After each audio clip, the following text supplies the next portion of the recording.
the low-value men. The hijacker's passport was found blocks from the World Trade Center crash site. You can believe that. You can believe that. You can believe that.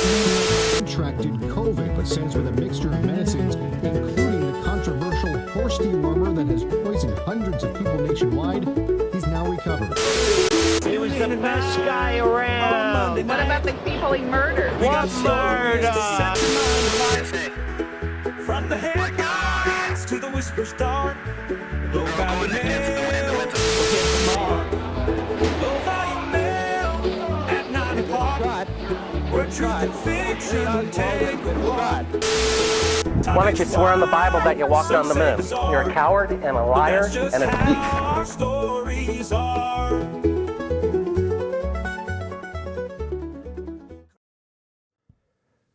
Welcome back, scrotes and scrotettes. It's a good damn day to be a scrote, ain't it? It is episode number 163 of Low Value Mail on this Monday, October 20th, 2025. Oh, how the time flies. Welcome back, everybody.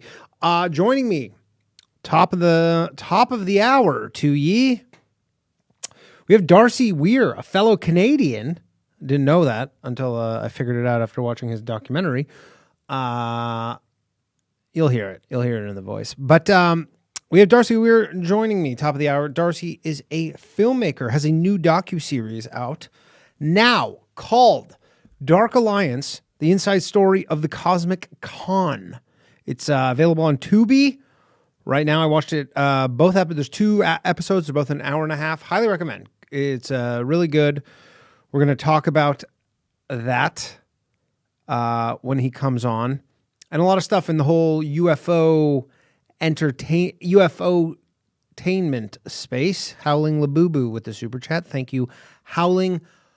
I don't know what the fuck a Labubu is still, and I'm still not going to know. A lot of you probably know a lot more about what he's going to be talking about because I'm not super deep into the UFO space. A lot of the stuff I don't know who any of these people are, but I'm sure some of you will. But it's interesting, and it was a good documentary. I highly suggest it's free on Tubi. You just make an account, you can watch it. Good watch. I had a flight yesterday, 3-hour flight. Watched both of them. Perfect. It was great. So he'll be joining us. Also, no extra time today, because my Toronto Blue Jays are playing in the first Game 7 in my fucking life. And yet here I am. I don't know what I'm doing.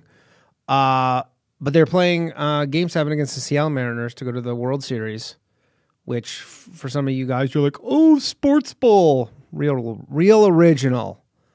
Anyways, literally the first time in my life that I believe that the Blue Jays have played in a Game 7. And here I am. So anyways, I want to watch the end of the game. So we're not going to do overtime. Although I see here, YouTube just sent me a notification that they finally have members only live stream where I can switch the stream midstream to members only live stream. So I may start dabbling with that. We might get rid of the whole extra time like goal element altogether and just make it members only. And no, that doesn't. And yes, I understand how much this makes my life a pain in the ass, because no, that doesn't apply to patrons who I've pushed Patreon more than YouTube memberships. My life is hell, and I've just conceded that. Also, if you want to support the show, you can do so. I was about to say patreon.com/lowvaluemail, but maybe you're better off just joining the channel. Except that you don't get episodes ad-free. This whole thing is a fucking mess. I hate this shit so much. I don't think you understand. And also, if you are a Spotify subscriber, please follow my Spotify page, Low Value Mail. I got a message from Spotify saying like, hey, we'll recommend your show more if you have more subscribers. So I am a rube. I'm a fucking pigeon over here. They tell me what to do, and I go, yes, sir. Yes, sir, Spotify. All right, let's get to it. Dumbass No Kings protest on the weekend. And, of course, we'll have the phone lines open shortly for a little open lines action. You know how it goes before we bring on the guests. This weekend saw the latest installment of the No Kings protest, and it was a huge success, guys, as America still does not have a king. No king, last I checked, still doesn't have a king. Maybe it was it's a preemptive no kings. It was like should be like a we don't want a king, and not going to get one. I feel like the ethos of this entire country, it was built on the fact that they don't want a king. They were like the tea and the harbor and all that shit. Right? Isn't that kind of the deal? So congratulations are in order to the organizers of the No Kings protest. They don't want kings. They don't have kings. There's not going to be a king. I will say the left, never seen a protest they didn't like. Man, they love to protest. I wish I loved anything as much as they just love making signs, huh? God damn it. Just the sheer joy that they get from just grabbing some Sharpies and some poster board, or as we call it in Canada, Bristol board, which you guys are like, what? Yes. We have different names for everything in Canada. We call it Bristol board. I don't know why, but here it's poster board. I do wonder how many of these people are just burnt out pro-Palestine protesters looking for something to do. That's unclear. Although the pro-Palestine people might be back in action, because that doesn't seem to be going too great, this whole ceasefire. So they might be busy again with that. Now, but the problem with a lot of these people who are protesting is in their minds, they're like, we're dealing with a normal president, right? Like in their minds, they're like, you know, if the president does stuff we don't like, we just go out and protest. The president's flipping through the TV and goes, oh, all these people are upset. Maybe I should rethink some of the things that I'm doing. But again, Trump is not a normal guy, not a normal president. He's not running for re-election. And as you know, as much as he trolls everybody that he is, he's just not a normal president. He knows that people hate him, regardless of what he does. And you know what? He probably does enjoy seeing some of them just waste an entire day of their weekend just doing this dumbass shit. Just being like, this pussy grabs back. You're orange. But the left is, you got to admit, because I know a lot of you are probably right-wing conservative types, the left is amazing at organizing. Like, if the right could figure this out, they would probably, but, and you know, and the refrain for that is always, well, they work. They go, these people don't work. But it is on a weekend. I don't know. But they are so good at protesting, man. So some accounts had it at 7 million people across the country. I was in Clearwater Beach on the weekend. And I even saw some people in Clearwater. You think it would be pretty Republican Florida stronghold? I saw some people walking around with these No King shirts. But here's the thing, and this has been said, this is not an original thought of mine, but with a country with an actual king, you can't protest against the king. It's not how it works. Maybe in the UK, when they have those like kind of, like, is it a king or whatever?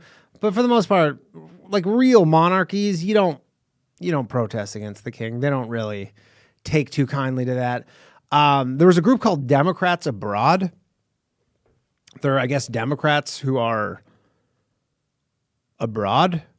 They live abroad. And they were like, we're going to do a No Kings protest wherever the fuck we happen to live, because they're expats or whatever. But they had to change some things up last minute. This was a note that they gave. They said, few notes. We've changed the No Kings theme of other events around the world to No Tyrants, so as to not mix messages in a country with a monarchy. So they're in a country with a king, and they go, I guess kings are pretty sick here. The place I chose to live over America, kings are great where I live, but in America, no. We're not tolerating that kind of behavior. They also said, we're also swapping out no crowns in favor of no clowns. That's good. So it says, come dressed as Trump clown, DT himself, or one of his cronies. Think bad blonde wig, orange face, long red tie, or whatever gets your creative juices flowing. What creative juices? You're doing the same thing every fucking other person does? Wow, that's so creative. He's orange. Look at you with your creativity. Just really, really impressive stuff. God forbid you'd want to insult the king of a place you happen to live currently, right? And I'll tell you what places with kings are actually like. So I was in Thailand around 15 years ago. Don't ask me what I was doing there. It was just a vacation. No, it was not sex tourism. I was there with my girlfriend, who was a woman, biological.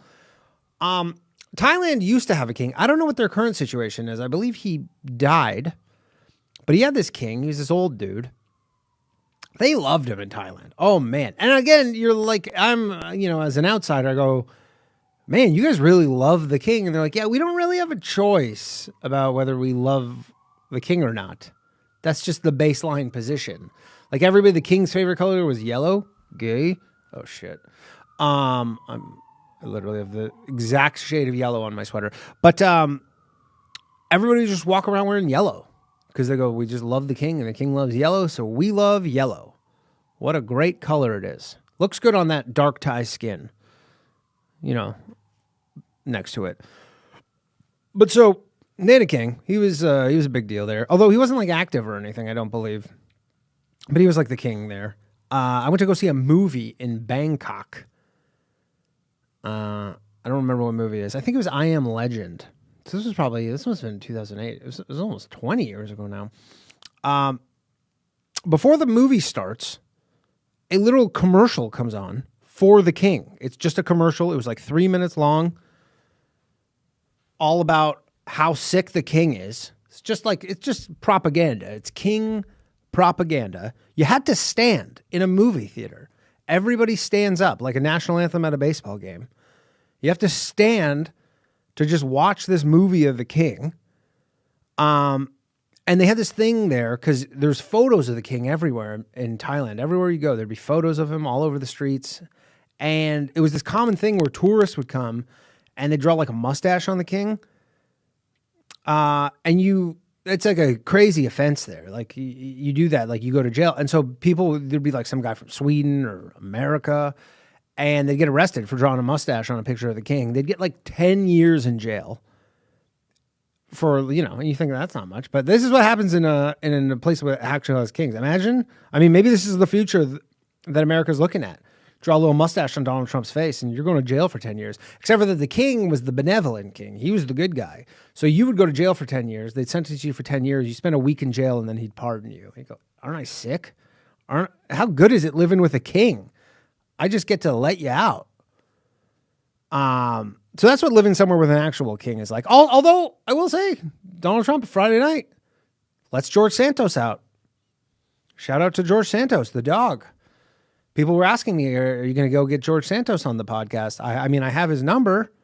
I do have his phone number. I could call him right now. Except for last time we asked him to do the Boys Cast. He's like, yeah, I want $5,000. I'm not going to do that. Although, thank you for the $20 super chat, HowlingLB. Says, what were you doing in Thailand? Vacation. It's a lovely place. Really lovely place. But look, these people, these No Kings folks, they just hate Trump. Obviously, they just don't like him. They didn't like him the first time around. They don't like him this time.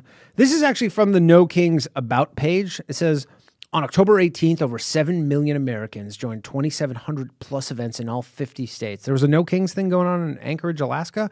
A nationwide uprising, 14 times larger than both of Trump's inaugurations combined. Take that, Trump, you crowd-loving Cheeto.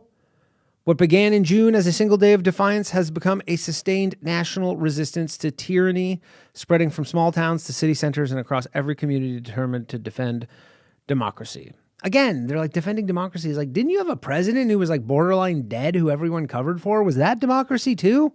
Or is that just, that's different because it was your guy? Now President Trump has doubled down. His administration is sending masked agents to our street, terrorizing our communities. They're targeting immigrant families. Again, they say immigrant families, but you're like, they're like illegal immigrant families, excuse me. Profiling, arresting, detaining people without warrants. Threatening to overtake elections. Haven't heard that one. Gutting healthcare for illegals, I believe. Environmental protections and education when families need them most. Rigging maps to silence voters. Yeah. There's a lot of driving up cost of living, which I believe is down. I think I saw gas prices in Florida. There was like two. They had a 2 handle on them. Excuse me, I got something in my throat. Ah, sorry. Again, we do this very low value. They say the president thinks his rule is absolute. Does he? I think he thinks he's like, yeah, in 3 years from now, I'll be done with this, and hopefully J.D. Vance will win. But in America, we don't have kings, and we won't back down against chaos, corruption, and cruelty. Our peaceful movement is only getting bigger. No kings is more than just a slogan. It is just a slogan. It's the foundation our nation was built on. Born in the streets, shouted by millions, carried on posters and chants, it echoes from city blocks to rural town squares, uniting people across the country, blah, blah, blah, blah, blah. Basically, they say no thrones, no crowns, no kings. So, look, they hate Trump. What else is new? And again, Trump is just doing the shit that, 77 million people elected him to do? Was that the number? Now, I'll concede. He never told us he was going to bomb drug boats in the Caribbean or threaten to annex Canada. But for the most part, he's doing what he said. I mean, yeah, sure, they're revoking visas for people who made tasteless comments about Charlie Kirk's assassination, but he's mostly doing what he said he would do. It really reminds me of the Women's March. Remember that? With all those dumbass pink pussy hats in 2017? Which I actually talk shit about protesting. I go, for the most part, I'm like, protesting is pointless. That is my general theory. Although the Women's March did do some damage. That started the whole Me Too movement. So there was one that they nailed. I don't know what this one will do. Because again, there isn't a king. There's not going to be a king. Again, like what a crazy, he's like 80 years old. What a crazy, I guess what, it was just like he becomes the king and then Don Jr. Man, if Don Jr. in fucking 10 years is the king of America, that'll be something else, huh? Just doing fucking fat lines, just Tony Montana style in the Oval Office. But it's not going to happen. These are all just the liberal fantasies that they have. It's like fan fiction. This is like liberal fan fiction where they go, the guy's a fucking king. He's an orange Cheeto king. And, liberals are like, oh, well, all this authoritarianism and blah, blah, blah. But again, he's just trying to undo all the retarded policies of the Biden administration. Like, Joe Biden couldn't do anything about the border. Like, you don't understand that, like, all this stuff with the masked men and deportations is all just because they're just undoing the crazy shit that the liberals did. They can't get it through their head. You go, if they were just fucking normal, like if they were just like, yeah, I don't know, maybe 10, 20,000 people just streaming over our border, unvetted on a daily basis. If they just said that 3 years ago, that's probably bad. That's probably not good. Wouldn't even be here. Yeah. But now Trump's got to fucking lock shit down. But I don't know about authoritarianism. But again, liberals just could have been normal people, but they can't. And so now you got to do you need an equal level of insanity to undo all the crazy shit they did. On the plus side, Trump is single-handedly keeping novelty t-shirt makers afloat.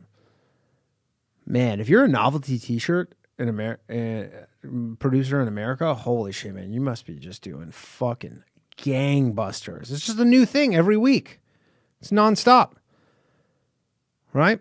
And again, it's like I said, it's very hard to take these people seriously. When they were protesting last time Trump was president, promising he would be the end of America, yet here we are.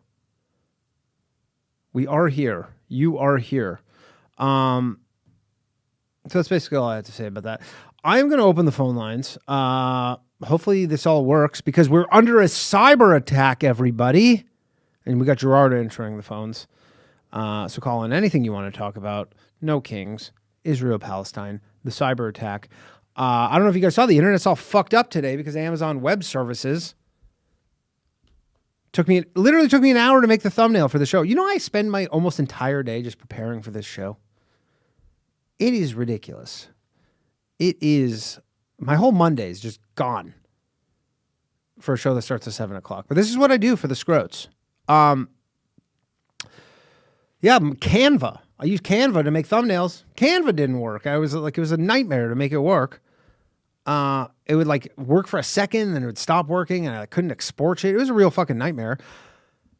You know, people were saying that they couldn't turn their lights on in their house because their lights are all hooked up to Alexa and it wasn't working. Who could have seen that being a potential problem, huh? Who could have ever envisioned where you go, yeah, I hooked my fucking entire lights up to this speaker that just listens to me 24/7, gets sent to the NSA. And who could have ever seen that being an issue, huh? Airlines having issues, banks, Lyft, Snapchat. Even the website, normally I multi-stream this show. It goes on Rumble, it goes on Twitter, now X. I couldn't do it. They're just like, yeah, our shit's not working because I'm multi-streaming. I mean, I don't know. Maybe, hopefully Zoom's not affected by this. I didn't even check. I literally didn't check. I mean, it looks like it's working, but who knows? Who knows? Maybe this won't work and I can go watch my fucking baseball game. The interesting thing, though, is some people are speculating that this is a Chinese cyber attack. And why might you ask that? Because apparently we cyber attack China. America's probably cyber attacking China right now as we speak. And it's something we don't really, I feel, think about. This is from an article. China's intelligence services also alleged that in April 2023, the NSA used stolen credentials to break into the Time Service Center's computers and snoop around on its network. It accused the American spy agency of deploying a cyber warfare platform and activating 42 specialized cyber attack weapons to launch a high-intensity cyber attack against multiple internal NTSC network systems between August 2023 and June 2024. I mean, I will say this. I'm sure some of you think about this. I guess I sometimes think about this. But we really do forget how close we are to the precipice of an absolute just chaos at any time. Just at any given moment. Just everything could just fall apart. Like, because everything kind of generally works. And I say that as someone who has nonstop problems live streaming. But for the most part, everything kind of just always works. But, you know, between cloud computing, the power grid, we're probably 72 hours from just literally eating each other's brains in Times Square. But we just try not to think about that. And honestly, I'm thinking that we might be having a problem with the phone calls. Because I see all these calls coming in and I'm seeing similar numbers. So we might actually be having a problem. China might not want low value mail to be happening. Oh, here we go. One call made through. So maybe not. Give a little grace to Gerard. He's feeling a little under the weather right now too. So, something going around. But again, we think of war between nations and we think of kinetic war, but we forget this shit might just all unravel any moment. All right, we're going to take some calls. Like and subscribe to the channel, everybody. Hit that like button, you fucking scrote assholes. Hit it. Hit it. There's 180 of you watching right now. There's 45 likes. What do I have to do to get you to like the channel? I don't even think it does anything. Maybe that's why you don't do it. It doesn't do anything. Probably not. And again, if you're an audio listener and you listen on Spotify, please follow the podcast to help me get more viewers so that I don't cancel the show, cancel the bathhouse, and kill myself. And it might not be in that order. It might be live, actually. That's not a bad idea. That would do numbers, huh? If I go, what was that guy's name? A politician who just gave her one of these at that press conference in the 80s? Remember that guy? How good would this be? How good would this be for an end to this show?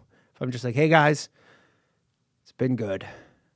Patreon.com/low-value-mail. All right.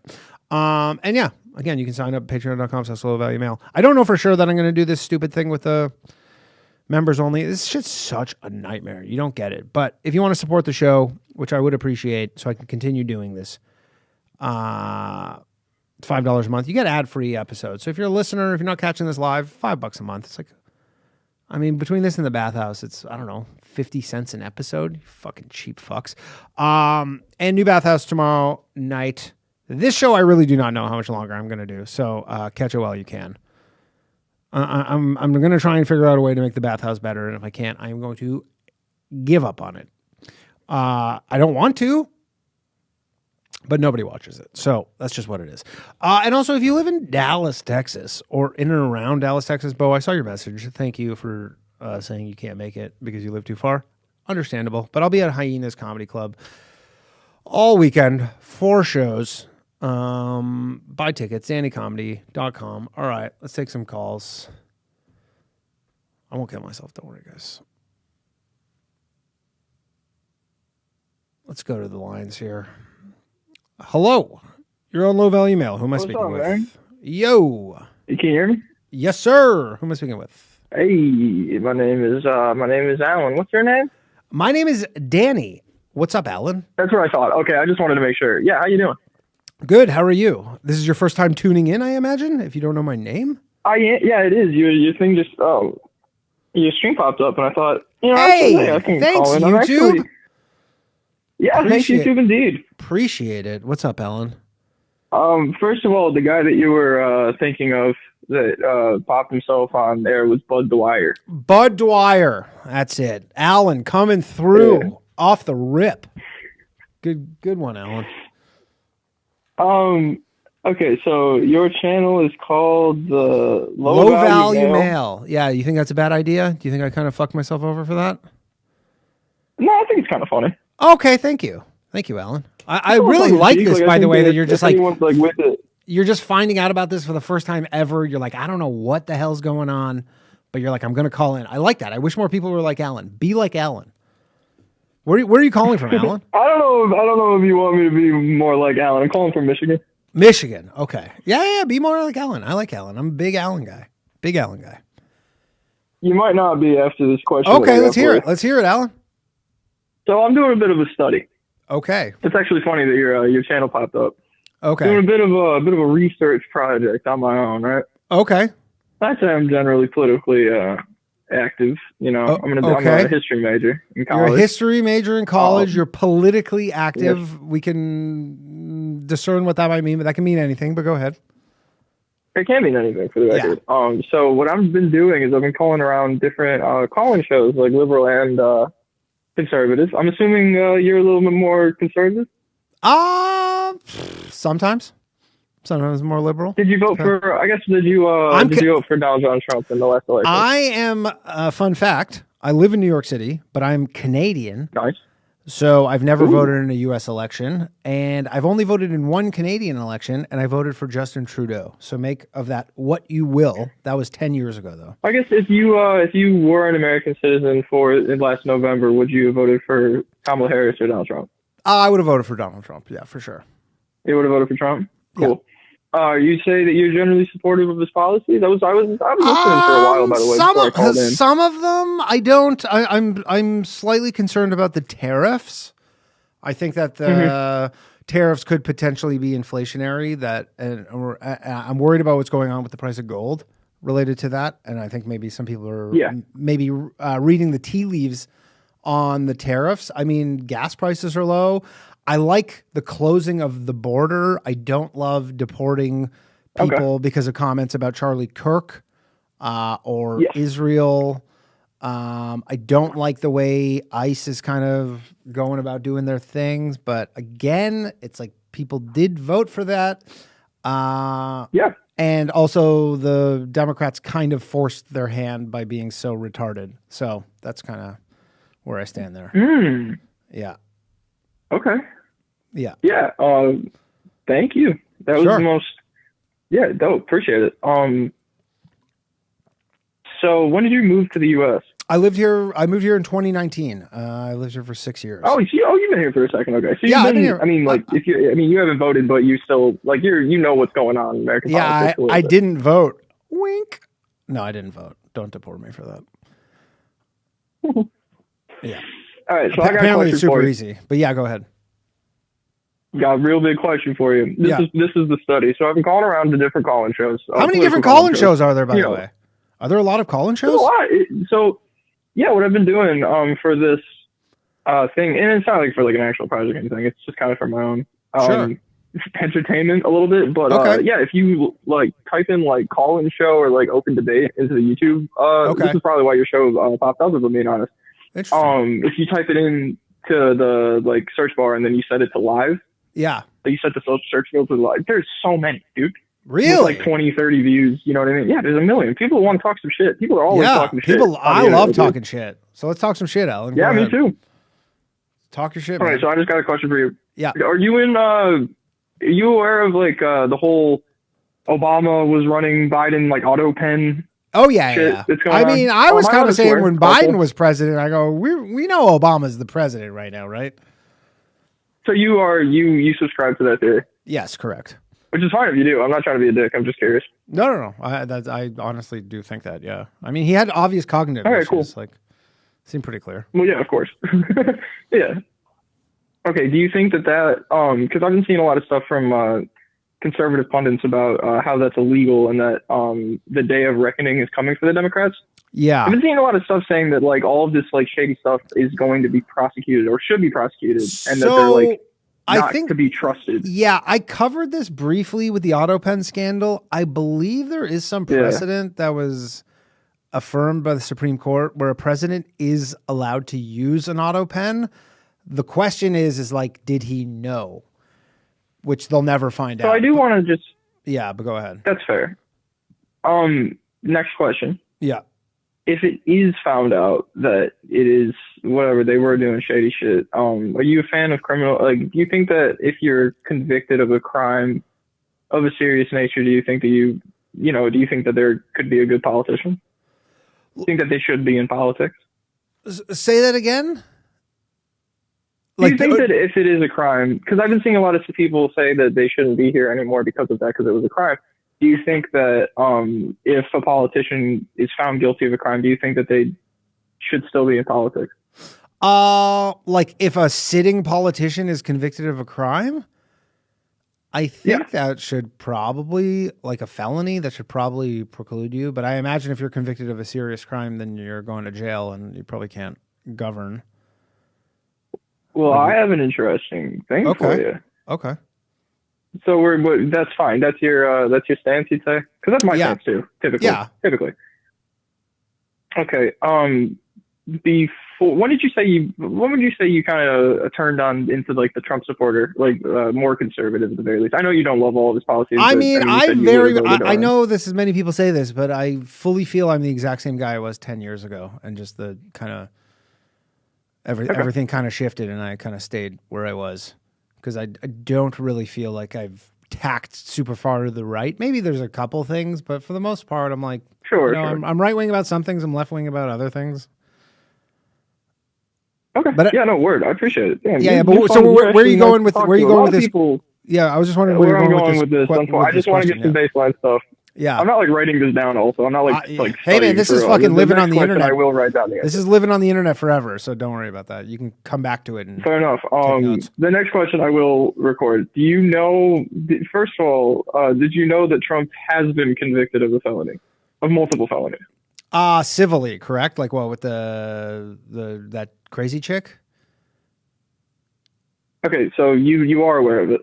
But yeah, E. Jean Carroll, but he hasn't been criminally convicted. He's been civilly convicted, which... wait, what are you referring to? I thought with that chick who said he like raped her or whatever, E. Jean Carroll, that nut job. Oh, that's a totally separate thing. No, he wasn't convicted of that. He was found civilly liable. Civilly. What has he criminally been convicted of? Okay, you're saying in New York? Wow. You're saying in New York? Yes. Oh, yeah. But that was obviously like... No, but then next question, do you even know what the charges were? Just like because it's a very simple, you can summarize on a sentence. They were all the same. The charges were like what, really something to do with like keeping records or okay. Yeah, I don't remember exactly. Not really, but you know that they were kind of about keeping records. Yeah. Okay.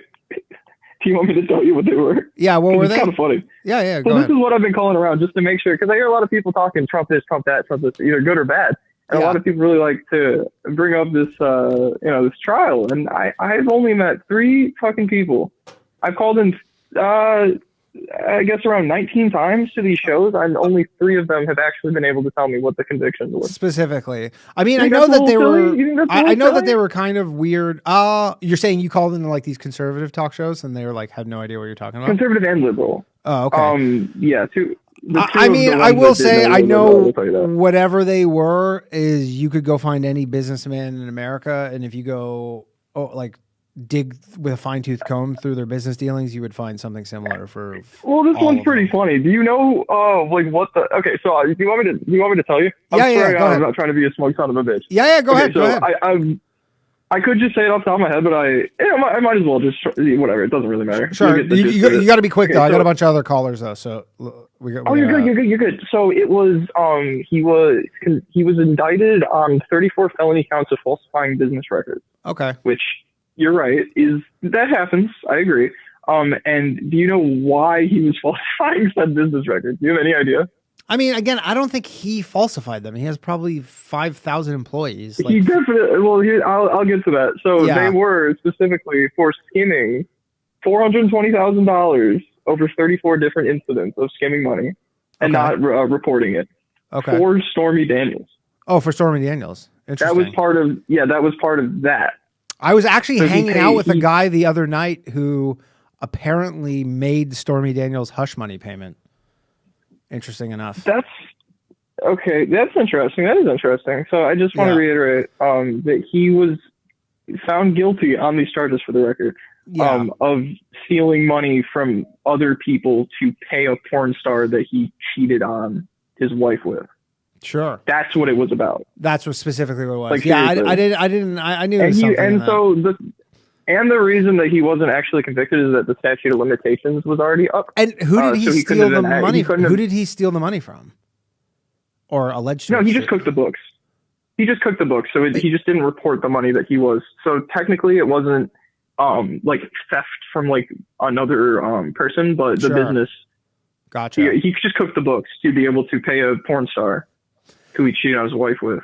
Yeah, and I see a lot of people calling him a good old Christian boy. Oh yeah. I don't buy the whole Trump Christian thing. Okay, cool. So I just wanted to make sure. That's just politics. And also, and if you're wondering, the reason why he wasn't like put in jail or anything is because of the statute of limitations was up. So he still was fine. So why would they? But why would they bring charges for something where they go the statute of limitations are up? That doesn't make any sense. So a lot of times with these cases, it takes witnesses and it takes a lot of time and planning to actually get there. That was the Mar-a-Lago raid that we saw. Yeah. For them to finally come in and try to find the record. So it took some time for them to actually get the investigation going. And they knew they weren't going to be able to put him in jail. That wasn't the point. They just wanted to make sure that everything was in line because the IRS is going to come and fuck you. Fuck them over. Trust me. So I just wanted to make sure that we're on the same page. I just wanted to make sure that's all. Cool. Good talking to you, Alan. Thanks for calling in, man. So, I think that was Harry Sisson. All right. Let's take another caller here. Alan, everybody. We are going to our next caller. If they could just unmute themselves. Why is this so fucking hard? Hello! You're on Low Value Mail. Who am I speaking with? Yo, Danny, how are you? Very well. Who am I speaking with? I'll just say Oregon. Oregon. What's up, man? Yeah, how are you? I'm very well. So we got the potential of the National Guard coming to Oregon. How do you feel about that? Have you seen Portland? I was in Portland for the first time earlier this year. It seemed sketchy. I didn't see a lot of the city, so it's hard to say. Like I from what I heard, there's like a real like drug problem, homeless crisis, I guess. Is that safe to say? There's enough going on to where when you combine what is going on with the National Guard, you definitely bring like the crazy people will see their opposing force like physically in front of them. Yeah. That's going to be a bummer. For them. For everyone. You know, sure. It's more news nationally. It's just more bullshit. You're taking force and then bringing it to insane people. And we'll get clips out of it. That's true. That's true. Shitty. Yeah, I mean, yeah, I don't know. Like, there's some of the National Guard stuff from, you see the stuff in D.C. and, again, like with the D.C. thing, everybody's like, no, D.C.'s safe. And you're like, everybody knows D.C.'s dangerous. Like, you guys just don't, want to take responsibility for, like, the local policing. But they're trying to be like, yeah, D.C.'s not that bad. You're like, everybody knows D.C. is pretty dangerous. That's like sending the National Guard to Baltimore. You're like, everybody knows it's bad. Now, again, I don't really, like, what does the National Guard do in this scenario? Like, are they actually doing anything, or is it just their presence kind of gets people to fall in line? Their presence should get people to fall in line. I mean, yeah, well, I'm just trying to think because, they've been deployed other places, I believe like Memphis, although I don't know if that went through, but it's not like you're seeing videos, like Kent State style videos of National Guard, like fighting with people in the streets. Like, to be honest, I don't think I've seen one anywhere. I feel like Portland punches above their weight when it comes to like reckless protest. Okay. I'm not, but at the same time, as I'm saying that, I realize you travel. So, like, when you were here, did you get any feel of anything uniquely? No. Like, we were staying near the comedy club. I can't even remember what like Helium, I think, or whatever the comedy club is there. And we were staying in like a residential area. It was fine. It was all just like fucking breweries, and it was just like a residential area. It seemed nice. I was walking around going, seems nice. I'm sure we didn't go downtown. I'm sure the downtown would be similar to many downtowns, I suppose, in metropolitans. But it didn't seem I think the standard experience is very tolerable. It's not, for the most part, most people don't deal with anything in their face too often to where it's like pretty background noise. Yeah. But I mean, it's still very prevalent. In Eugene, we have the most homeless people. Ryan was just there. I don't know if you went to a show, but he was just in Eugene, and he was telling me like the homeless is crazy there. Like, he's like, it was like you would see, like it was. He was like, it was jarring how many homeless people you would see, and the size of the groups of them. But again, I don't know. Is the National Guard meant to just go get rid of the homeless? Is that kind of what they're thinking? No, I don't think it's gonna.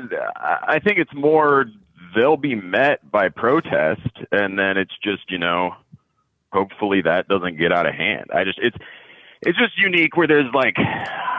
You're basically saying that the National Guard could actually just make things worse. I mean, it's the wrong tool for the problem. But now, what would you, as someone who lives somewhere where there's a crazy homeless issue, like, what would you do? I mean, it takes politicians talking like adults, which, like, they're not going to agree and get on the same side of shit. Would you open mental institutions? States, well, so here, if you got a second, I'll just cover it. Yeah, go ahead. The difference, the states across the United States have been shipping us their problematic people, from various places.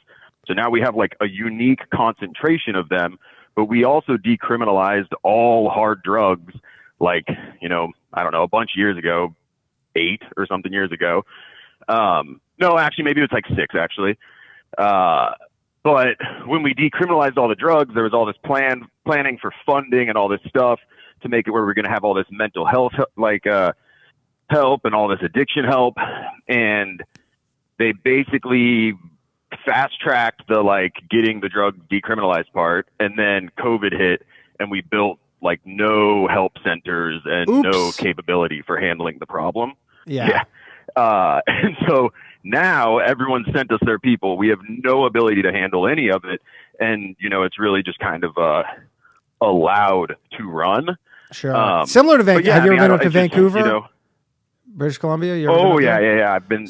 I've spent a lot of time. My brother used to live there, and you go to those areas, and it's the same thing. Even Vancouver decriminalized drugs, and then they undid that. They go, that was a fucking mistake.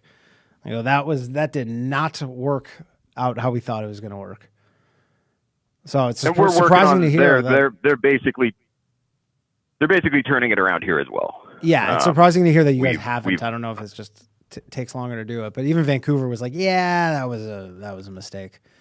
But Vancouver kind of figured it out because they just go, here's the area with all the fucking fentanyl users. It's localized to like East Hastings Street, and they go, this is where they all are.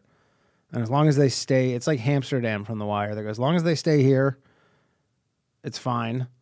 They can do whatever they want. But I think I think there's something kind of messed up where, like, when you live in a place where there's that many destitute people around you, it does something, your mood, whatever. Sure. But Just like, the psyche of the when you see someone, well, yeah, I mean, if you see someone who's potentially dead and you just choose to walk past them due to said issue and just assuming they're sleeping, you know, like if you lived in a small enough town, you'd stop and check on that person. Oh, absolutely. No one's stopping. No, you know? No. I mean, New York City's similar. I see sometimes people like, oh, that person might be dead.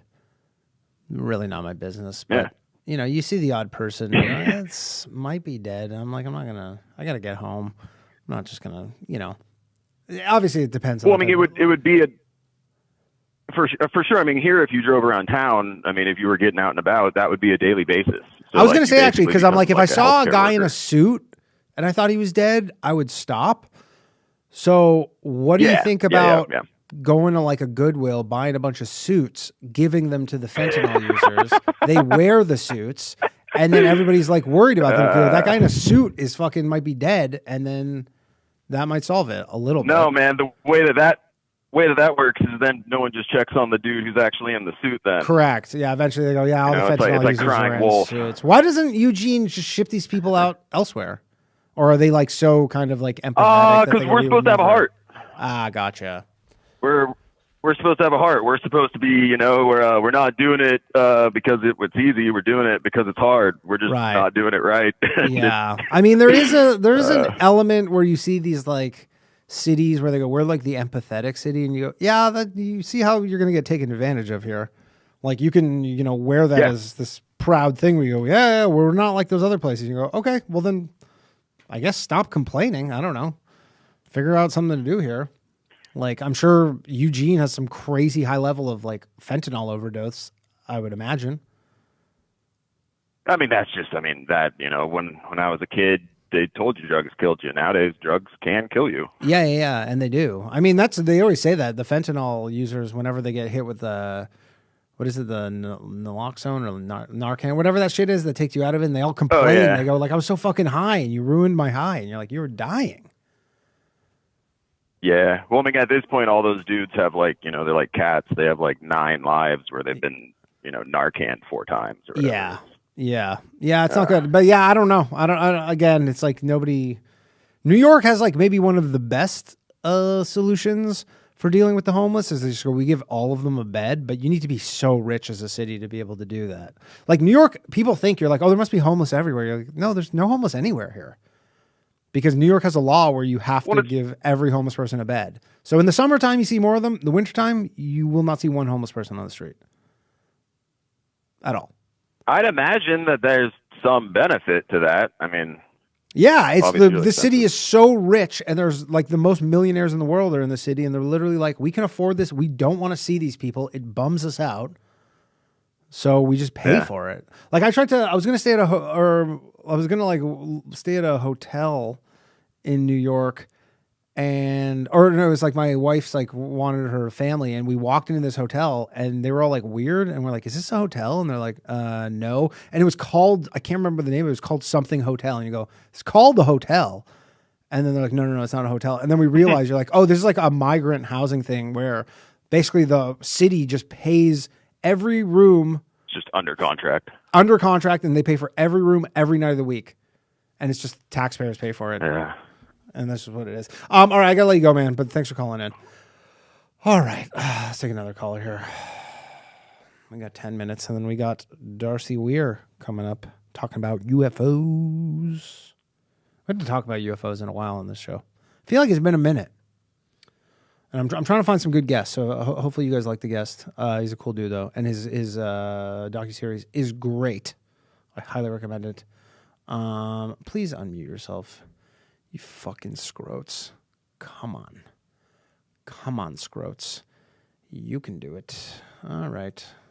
Oh, here we go. Hello, you're on Low Value Mail. Who am I speaking with? Hey, Danny, how you doing? Jacob. Jacob, what's up, man? Not much. Kind of cool. Just heard you were talking about having a UFO guest on. I was kind of calling in to drop the beans on a potential conspiracy theory. Maybe let's hear it. You UFO story. I love a good new conspiracy theory. Assuming you haven't heard it. Cool. Yeah, go ahead. So this is back in like around, I think, 2013. I was living in Colorado Springs and working at this little barbecue place for this couple. And, they were both retired Army. Well, one of them was retired. One of them was still active duty. The wife was this retired major. He used to work in the nuclear missile silos as like the person in charge of launching them. Okay. And her husband was the active duty colonel in charge of physical and cybersecurity for the bases around the town, like Fort Carson and Peterson and Schriever and stuff. And he and I are sitting there cleaning one day, and he just like completely unsolicited leans over and whispers to me, the Air Force plans to have 30,000 drones in American airspace at all times by 2030. When was he just this? left it at that. This is like 2013 when he told me. Yep. And like this guy was in on a lot of stuff when all the Edward Snowden stuff hit the fan. His wife was telling me, like, she was like, oh, we were sitting there watching the news and this stuff started coming on. And I turned to Bob and I was like, did you know about this? And he just kind of nodded. He's like, yep, I knew about this. So, crazy. Like, this guy knew what was going on. 30,000 drones 24 hours a day? Just kind of patrolling? Yeah. In the air at all times. Yeah. Do you think that there's some sort of tie-in to what we saw in New Jersey in December? Where there's just those drones everywhere and everybody's like, what the fuck's going on here? And they were just like, we don't know. I think if you plan to have drones in the air at all times, it's either a cost benefit of launching the drones all day, every day, and spending the fuel and manpower to do it, or you find the technology to just keep them in the air longer. And what are these like national security drones, or are we talking about just spying on everybody all the time? He didn't specify, but at the time, the only things we really had were like the Predator drones, really. Yeah. I think this was before we really knew what Reaper drones were yet. Well, that's not that's good. kind of the gist of it, just to, drop that out there and let you panic a little bit. So, and I don't love that. And then it's cool that you have a UFO guys coming on, because I got a story kind of related to that from the same area. Yeah, go ahead. So my buddy and I were hanging around one night, and he's like, Ed's seeing lights out at his house all the time, like every night, he says. And our buddy lived 45 minutes east of Colorado Springs, out in this little area called Yoder. Okay. And I don't know if you've been to the area, but Colorado Springs is like a low-lying spot in the... I was in Colorado Springs last year, actually. Oh, cool. Yeah. So Yeah, you probably know nice you can't really see east. It just sort of goes up. Yeah. And there's like a mesa out there. You're above town. So I'm like, well, you call Ed and, figure out if we can go out there and see what he's seeing. And so he calls me. He's like, yeah, man, we saw him last night. We'll see him again tonight, I'm sure. You guys come out here and I'll show you. And so what were the can you describe the lights, like what they look like? Yeah. So when we got out there, if you're looking from the east out toward the city, you can see all the lights, Colorado Springs, and then down 115 to the south, it kind of spattered lights, and then there's Pueblo. And in between it, there's this little completely blacked out area. He's like, just watch that.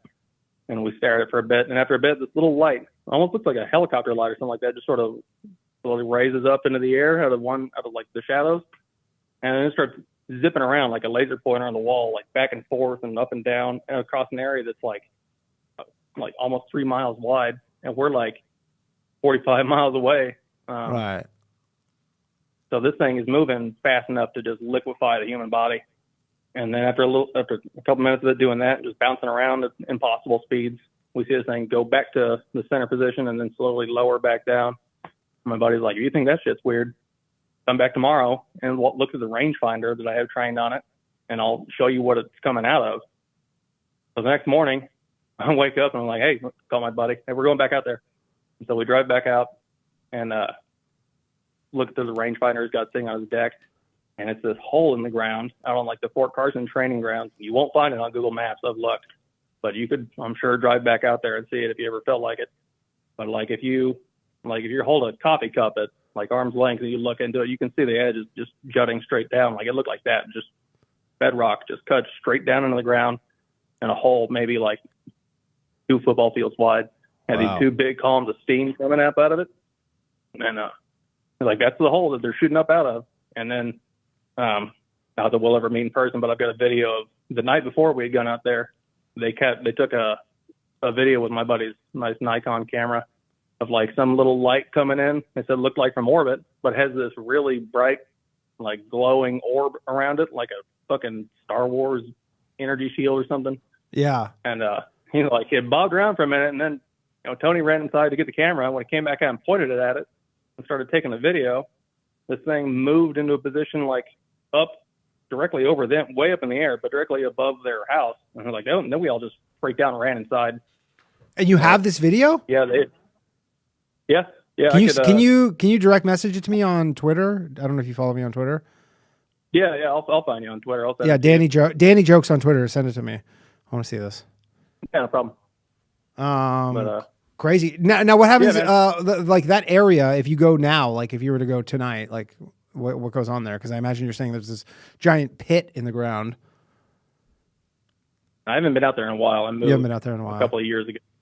But I mean, there's it would have been a monumental effort to fill that hole in. So I'll bet it's still out there. It looked like some kind of super top secret drone program, if I had to guess. But I mean, it was moving the way they described, like the UAP, the Tic Tac things. Sure. Like it moved like how they talk about that moving. Just like it moves like nothing you can even understand. You're like this defies physics. Nothing is slowing it down. No air resistance. It just changes directions instantly. Crazy. That's wild stuff. All right. Well, thanks for calling in. I appreciate it. And send me that video if you can. Yeah, man. No problem. Have a good one. Take care. Later. All right. That is the conclusion of the calls. I'm sorry I didn't get to all of you. I know some of you are waiting. Can't get to you all. But the phone lines will be open again with our guest shortly. Please do not go anywhere. We will be back with our guest, Darcey Weir, momentarily. Sit tight.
All right, we are back. Thank you very much, everybody, for sitting tight. Joining me today is Darcey Weir.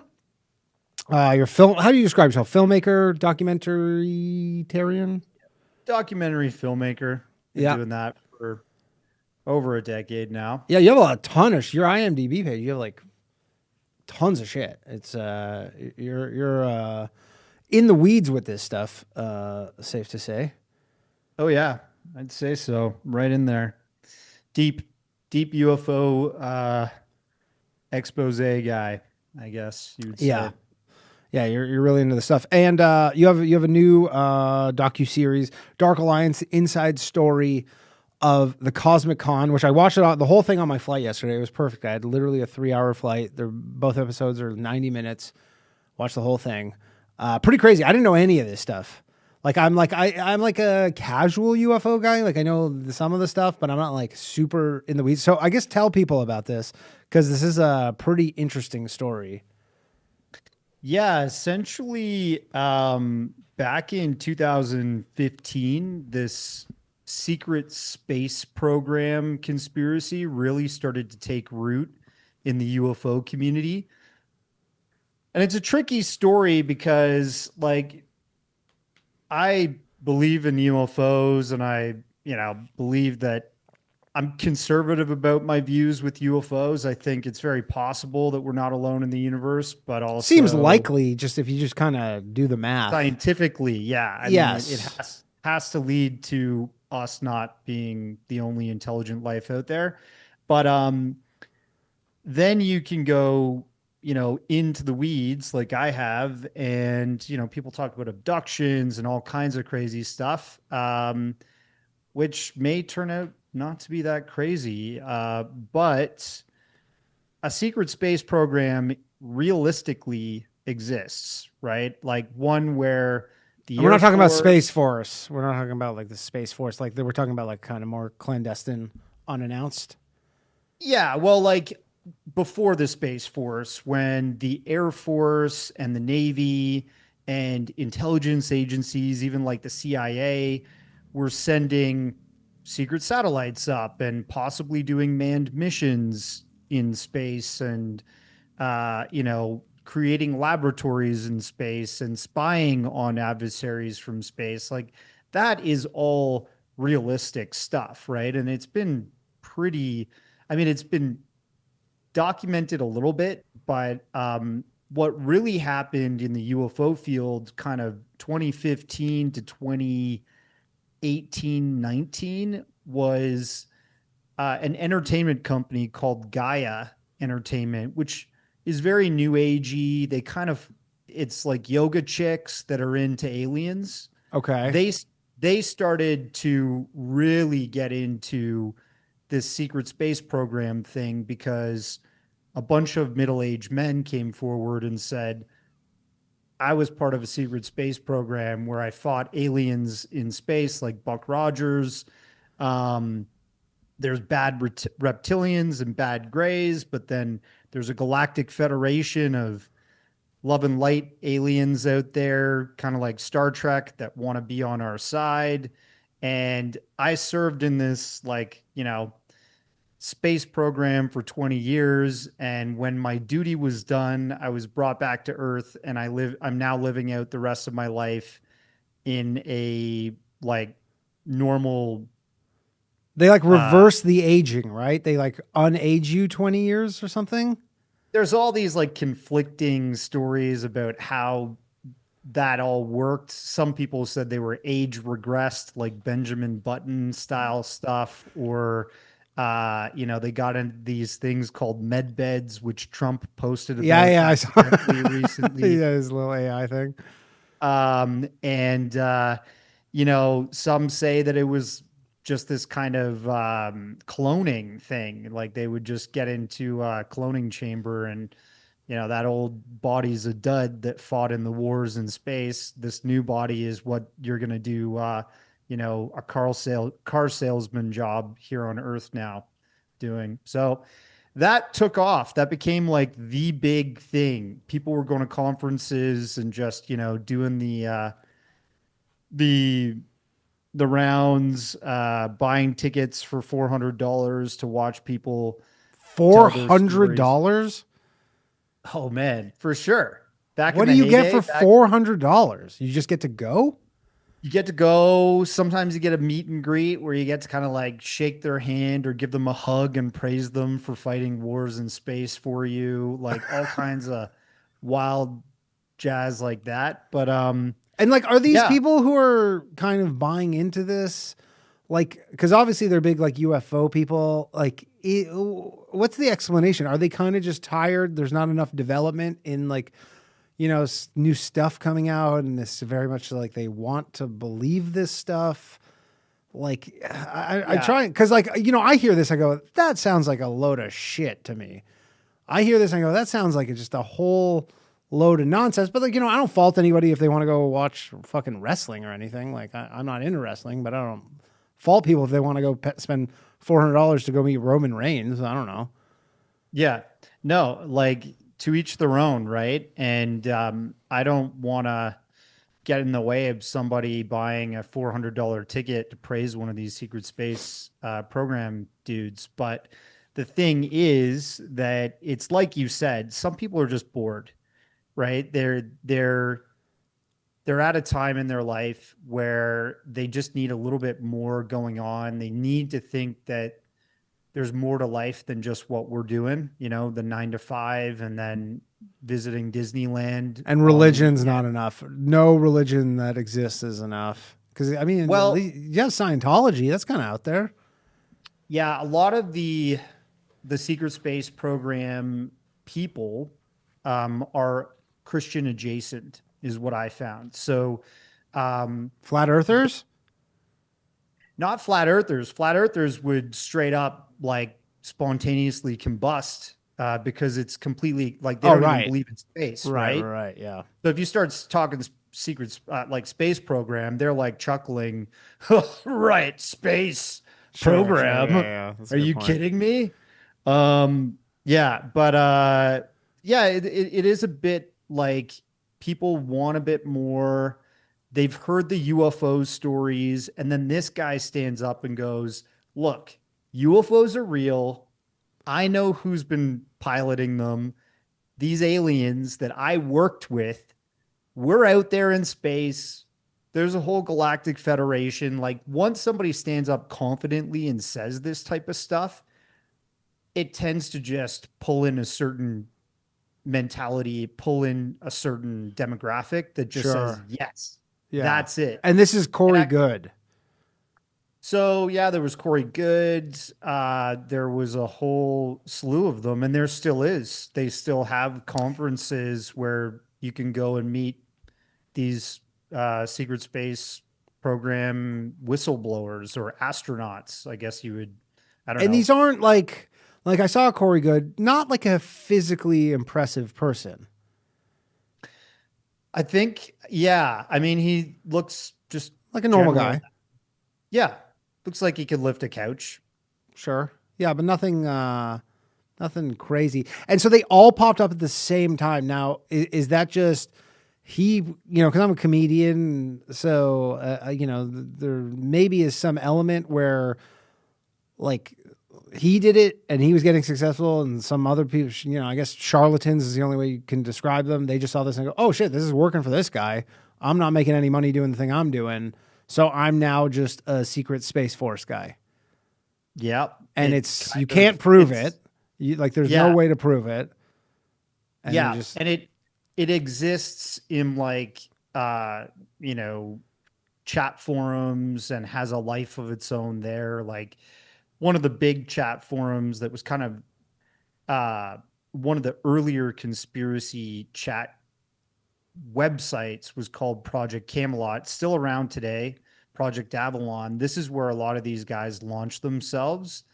And, you know, people have vetted them. Like the owner of the site, Carrie Cassidy, came out against them because started realizing that they seem to be almost farming the community for ideas and then launching their persona there.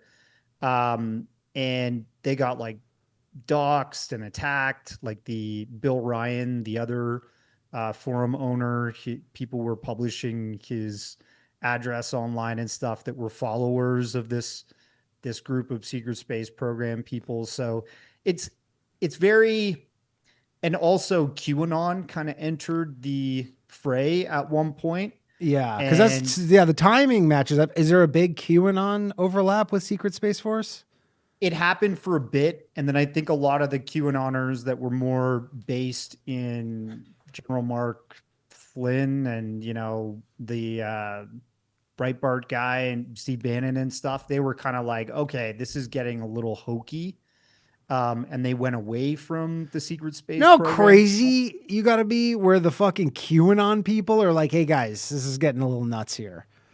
Yeah, exactly. Like that is fucking out there where the QAnon people are like, you lost me. This is kind of nuts. Well, there was a guy that's, yeah, go ahead. There was a guy that stepped up in the QAnon sort of SSP flash fandom era, which was in that time range that I gave you. And he said he was a time traveler from the future and that he was Q and that those messages were all coded to save humanity and stuff like that. So it started to get really sci-fi LARPy. And that's when I think a lot of main Qers just kind of divorce themselves from that. Now, is your main issue with this stuff that it's kind of muddying the waters for the real stuff that's kind of somewhat verified? Like, are you like, this is just making us all look nuts? And, well, you know, some of the stuff is actually like we have, you know, investigated and there is some evidence of some things and this just makes us all look crazy? Or are you more like these people are getting taken advantage of and this is just like a con?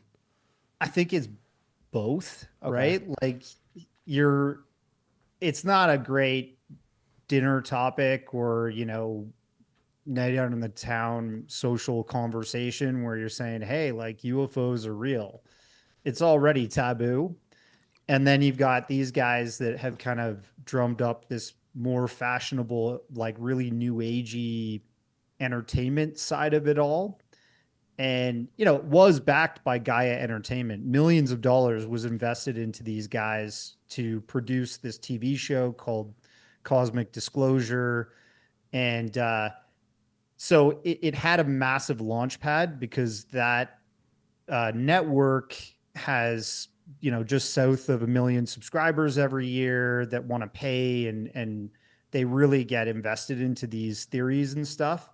And yeah, I think it's just like at the end of the day, it muddies the waters and then it does take advantage of people because eventually the tribalism starts and then these like cult leaders basically are using their platform to attack other people that are talking in the community about UFO topics. And it just, I mean, you've seen X, you know, it becomes just culty and tribal there. Just magnify that by the UFO sort of prism and it's even worse.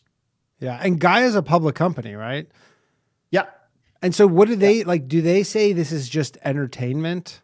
Like, do they distance themselves like legally in some capacity from this? I mean, I've reached out for comment from them. And then I ended up getting diverted to 2 different PR people that are third party. So I stopped talking with them because I wanted a direct comment from the CEO and they started shielding themselves. And I said like, you know, because it's not, I'm working on other stories of people that left GAIA that ended up becoming like really dangerous kind of train wrecks of people that are doing all kinds of crazy stuff. Like I can't really say. Or can you name any of these people? Or I mean, like what's the dangerous thing? Without being, you know, I guess too specific. Having people separated from their children and their families torn apart. Oh, so it's like real cult shit. It's like actual like textbook cult stuff. Well, you know about this like sort of CPS epidemic that's going on where people, if they don't like you, they'll call Child Protective Services. I did not know that. No, I did not know that. This is a big thing in the United States. It's like States. swatting kind of, but with Child Protective Services. The new way of swatting somebody because that's fucked up. Yeah, you can do that in the States and CPS literally has no obligation to share who did that to you, even if it's a totally bogus call. And they have to investigate you. They have to like treat you like a criminal, basically, and check if you have drugs in the house. They have to turn over your house, like search everything, breathalyze you, and take samples to see if you're, an addict, if those are part of the reports. And so there's like that's been going on in the community. There's people that have been kidnapped, like all kinds of weird, strange shit. And it takes away, I mean, when you get to that point, something is really wrong with a company if they keep backing these people that are completely full of shit that go on to hurt other people. You know what I mean? That's pretty crazy. Now, do you think like GAIA for like to make these shows, they were just like, we just think we need to grow our platform and we just think these will just be popular shows and they don't really care? I honestly, I've been trying to get the answer to that motivation, but I know that vetting is a very lax thing. As you saw in the documentary, I asked the former head of production there, how did you vet these people? And they were like, well, I took so-and-so's word for it. And so-and-so was basically the guy promoting the other guy, Right. So it's like this like circular grift that's going on. And I think that at the end of the day, it's a public company, like you said. And the other thing that's like messed up is that you just keep hearing stories coming from that area and coming from this part of the UFO community that seem to be such a distraction and totally like bogus. Like there's so many things that are wrong with them, but they're being promoted like by all these other influencers in this kind of circular way. So they go far. Like those stories end up going far and people are booking shows and getting big radio interviews and all this. This is how I feel about crowd work comedians, literally what you're explaining right now. It becomes circular in a lot of different, at the end of the day, it is entertainment, right? Sure. Because people are so curious about this. And once they start going down that route, they'll invest a bit of money to find out more. And then before you know it, they're subscribing to a network like this where they're going to go see this conference where all their favorite people are talking and the next season of, whatever is coming out. So they're subscribing and, there's just all kinds of ways to. Sure. And I mean, they just have to keep the content mill going, I guess. They're just like, we just have to keep cranking out content. And like, how many new discoveries in, what's the field considered, what's it called? Like UFOlogy? I think, ufology would ufology. be the best. Like how much new stuff, because you see people still talking about Roswell and shit. Like how much really, I know they always have the thing. Like I heard you talking on a show about Anna Paulina Luna or whatever, the congresswoman, and she was like, there's some big thing coming out. Was that anything? Well, everybody's kind of hinting that something bigger is coming around the corner. I know there's a bigger documentary coming out that was produced by one of the producers from Ready Player One, Dan Farah. It's called Age of Disclosure. And that's going to feature like the biggest cast in sort of a public disclosure documentary where these ex-military officials and ex-high-ranking intelligence officials are basically saying, there's an active cover-up. We have non-human craft. We have non-human bodies. We know they're here. It's all being concealed from the public. Like that's going to be the big message that has been told over and over for the past decades. But this is a film that's going to have a small theater rollout and then it's going to hit like Amazon Prime and stuff. Just like a lot of my films, they're on Amazon Prime, Tubi. But I'm very independent compared to these bigger producers.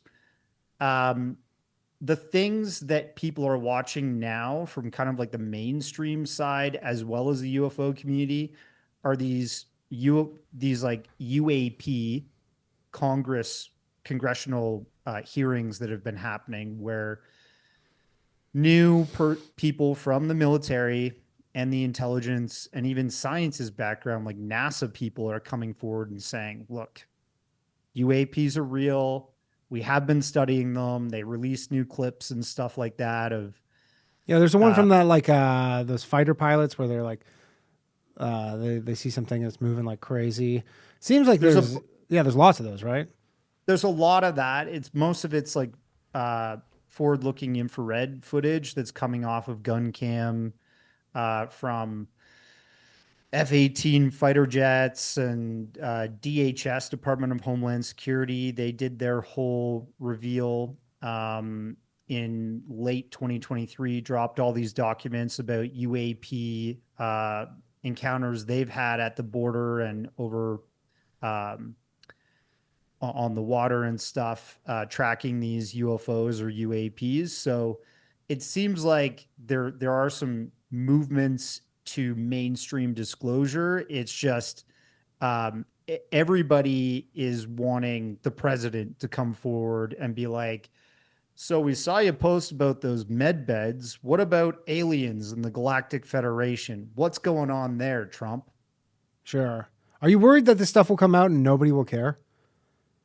Well, in a way, this stuff did come out and no one really cared. Right? Yeah, well, that's because like there is a part of me that like it would come out and people would just be like, I don't know, fucking Bills game's on. Yeah, exactly. And that happened in 2017, right? When New York Times did their big bombshell article with Ralph Blumenthal and Leslie Keane talking about what the Pentagon's secret program, OSAP, or ATIP, as it was nicknamed. And that's where like Lou Elizondo, Christopher Mellon, and all these senior people that were working at the Pentagon in this sort of UFO detection and reporting program were coming public about. They're basically saying this is real. We're not alone. We don't know what these craft, where they're originating from, but we have ideas. We need this to be public. And people were like, yeah, when's the Bills game on? Yeah. Who's fighting the UFC this weekend? Yeah, basically. But there is a real, because these guys talk about, and so are there like new guys, they'll come out in the past year who go, I'm also in the secret space program? Like, is this just this continuing thing? Just new guy shows up and just goes, I'm in the secret space program? I mean, in that field of ufology, let's say, there are new people entering the fray, and it's still being, organized for conferences and all that stuff. But I think, well, essentially GAIA and Corey Goode are in a lawsuit right now, right? He's suing them? He's suing a lot of people, right? Well, he sued basically a lot of people that formerly worked with him, including GAIA Entertainment and the vice president and the CEO of the company, which totally backfired on him because so Jay Widener, he tried to drag to court. The judge saw that there was no evidence in this defamation case, dismissed that broadly. Leon Isaac Kennedy, the African-American actor who represented him in a certain way, like business-wise in Hollywood. He was basically he's like, you have this cool story. This could just be a movie, essentially. Yeah, essentially. And like Corey Goode's just like, this is even though he's saying I'm the secret Space Force guy, he goes, this is my IP. That's kind of how he refers to it. When Leon Isaac Kennedy's deposition videos leaked from his lawyer to the public, essentially Corey was admitting on camera, well, I didn't physically go to space. It was all meditative practice. And the main thing I'm interested in winning in this case is that this is my intellectual property, the whole story, because then I want to take that to GAIA and sue them and make sure they pay me every time that SSP is mentioned, or, secret space program, or all these things. Did he coin that term? The secret space program? No, it was around before he even hit the scene, and I've been documenting that. And there is a real one, right? Like there is one that's like somewhat documented as this like real thing. Yeah. I mean, like, again, Air Force and Navy, that they all had, it was part of the early space program's mission to put weapons and intelligence collection instrumentation into space, to have a position to coordinate that from, orbit and also the moon. There's documents going back to before they even launched the first rockets to space in the late 1950s. Before they even had a manned rocket program, which was the first program was Mercury, then it went Gemini, and then Apollo space programs. Before that, they had documents, and I put this in some of my previous films, that state, we want to put nuclear weapons up there. We want to be on the moon. We want to, have manned space stations that are secretive, that are of, military and intelligence, basically, instruments and tools or assets to conduct the best warfare and to have the most secure country in the world, because that theater allows you to strike quicker than anywhere else, right? Right. Do people actually? I'm going to open the phone lines now. If anybody has any questions for you, 1-888-949-2969. If you have any questions for Darcy, do people in this in this world, what are their thoughts on the moon landing? Well, I think they think that we went to the moon, but they think that, because that wouldn't seem like such a far stretch if you believe all this other stuff, I suppose. Yeah, it's interesting. I mean, I've argued recently with my friend Mel Felbergas, who runs this Veritas radio, and he thinks we might not have even went to the moon, and is with like Bart Sabrell on that, and my theory is that we went to the moon, but maybe we covered up things we found there and possibly replaced public footage with bogus, like video or film of the day or television broadcasts that were actually filmed here for that cover up purpose. Yeah. But yeah, secret space program people, like the new agey guys, they think we're still up there and we're dealing with aliens on the moon, and that we have like bases where we're working with them up there, high-fiving a reptilian as you walk down the hallway and stuff like that. Interesting. I imagine they're not big on the COVID vaccine. I can imagine they're not. Yeah. I'm very curious of all the little, like, how like their identity, how all these different pieces tie in, I guess. If that makes sense. But yeah, this whole thing is wild. And so your hope is just to expose this guy Corey Goode, because he had his deposition, and he's just like, I just made it up, essentially. My hope or is it more like GAIA, and you're just like, they're just a bunch of snake oil salesmen? Well, it's more so just documenting what fully happened. Before I made this documentary, there were a lot of like YouTube podcasts and interviews where people were in bits and pieces talking out about what happened, but I wanted to put all the facts into a documentary, right? And put the best testimony and just put it all together so that you heard everything, you saw what everybody was saying in the public record in one place. So we could say, maybe this was, a bit of a sham, and we have to be aware of stuff like this happening in the future again. Yeah. Like there's a new super, super secret Space Force, like that even the secret Space Force people don't know about. Yeah. I mean, Like, because I just see this, I go, once there's like this financial incentive where people go like, yo, I can just like make up this crazy shit, can't be verified whatsoever. Like someone will be like, yeah, I'm going to make up something crazier and I'm going to be the number one guy in this new crazier field. And people will pay $400 to come meet me. Yeah. And it's trust me, bro. Right. It's all trust me, bro. There's no proof that they were in a 20 and back program. There's nothing you can prove there. There's no med beds. You know, it's ridiculous that I wish there was. Yeah. Med bed sounds awesome.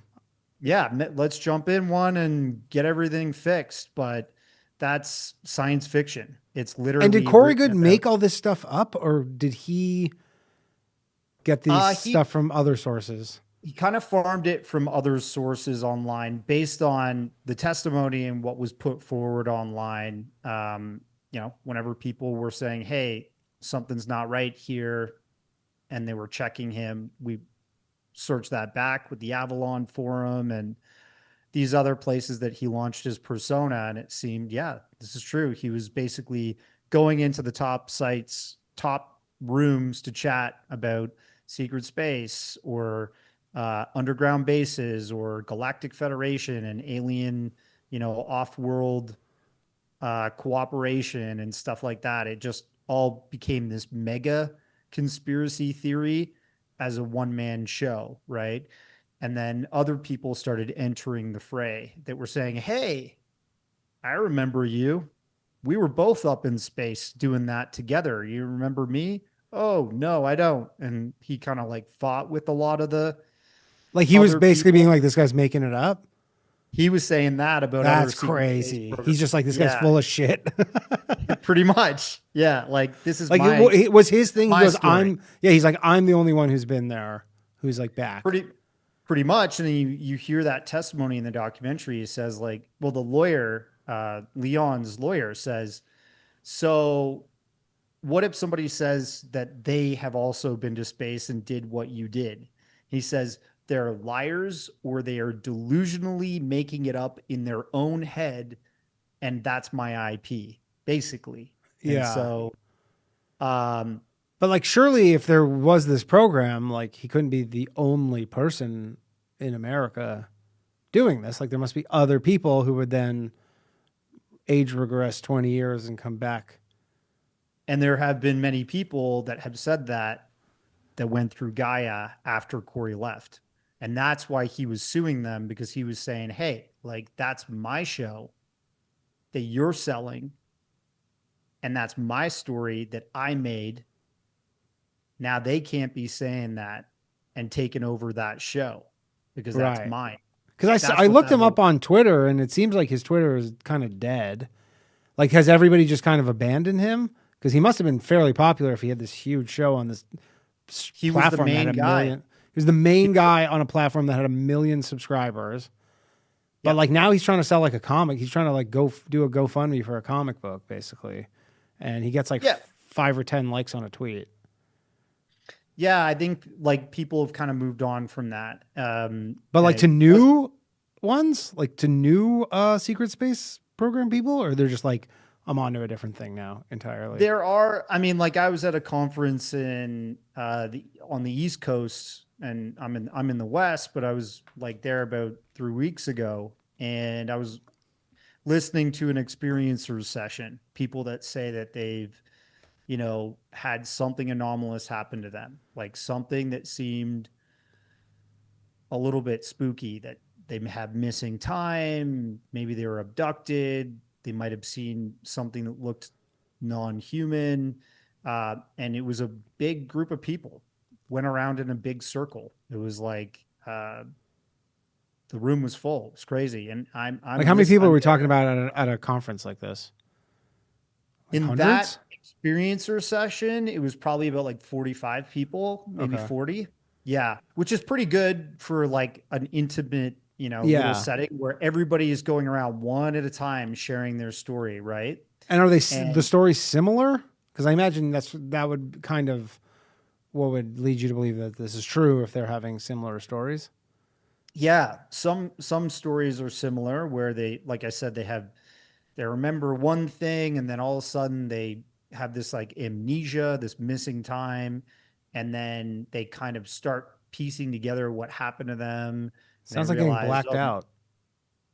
Yeah, it could be, but some people say, well, actually, I remember being taken like without my consent and being on board a craft or whatever. So these people are all kind of talking about stuff.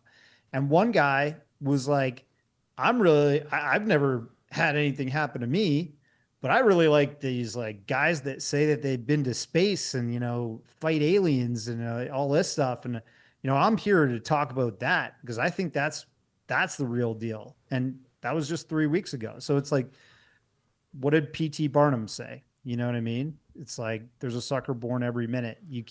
Some people are just really attracted to that, They're just like sci-fi fans, essentially. They just want science fiction. They want their favorite like book or movie to be real life.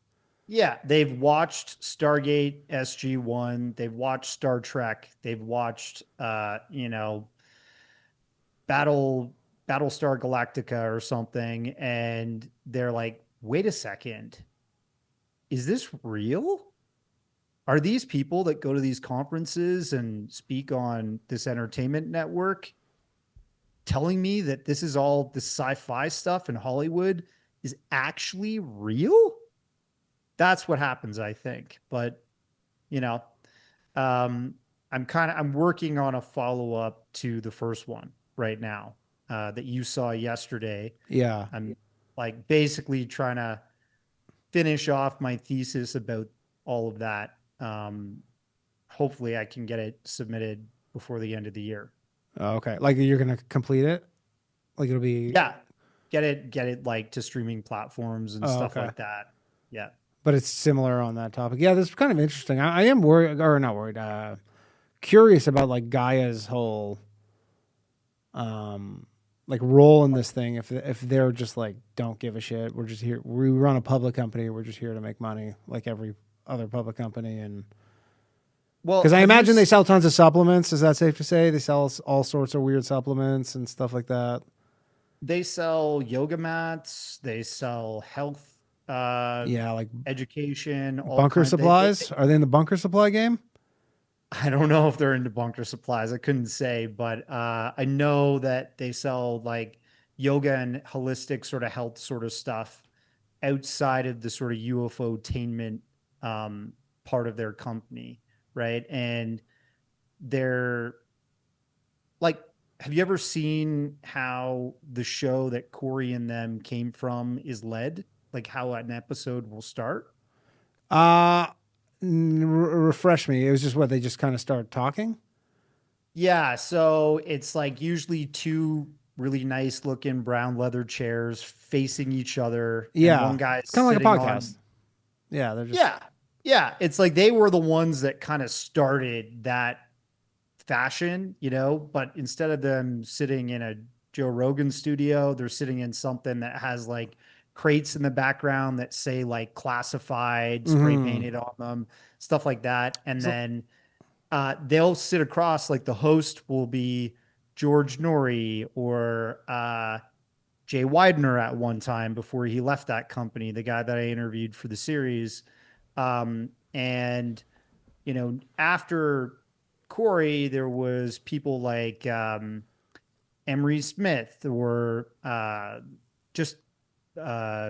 what's this guy's name? African-American guy. Billy Carson? Later. Billy Carson. Yeah. Billy Carson was one of the hosts of Cosmic Disclosure directly after David Wilcock and Corey Goode left. And so they'll be sitting in this comfy chair.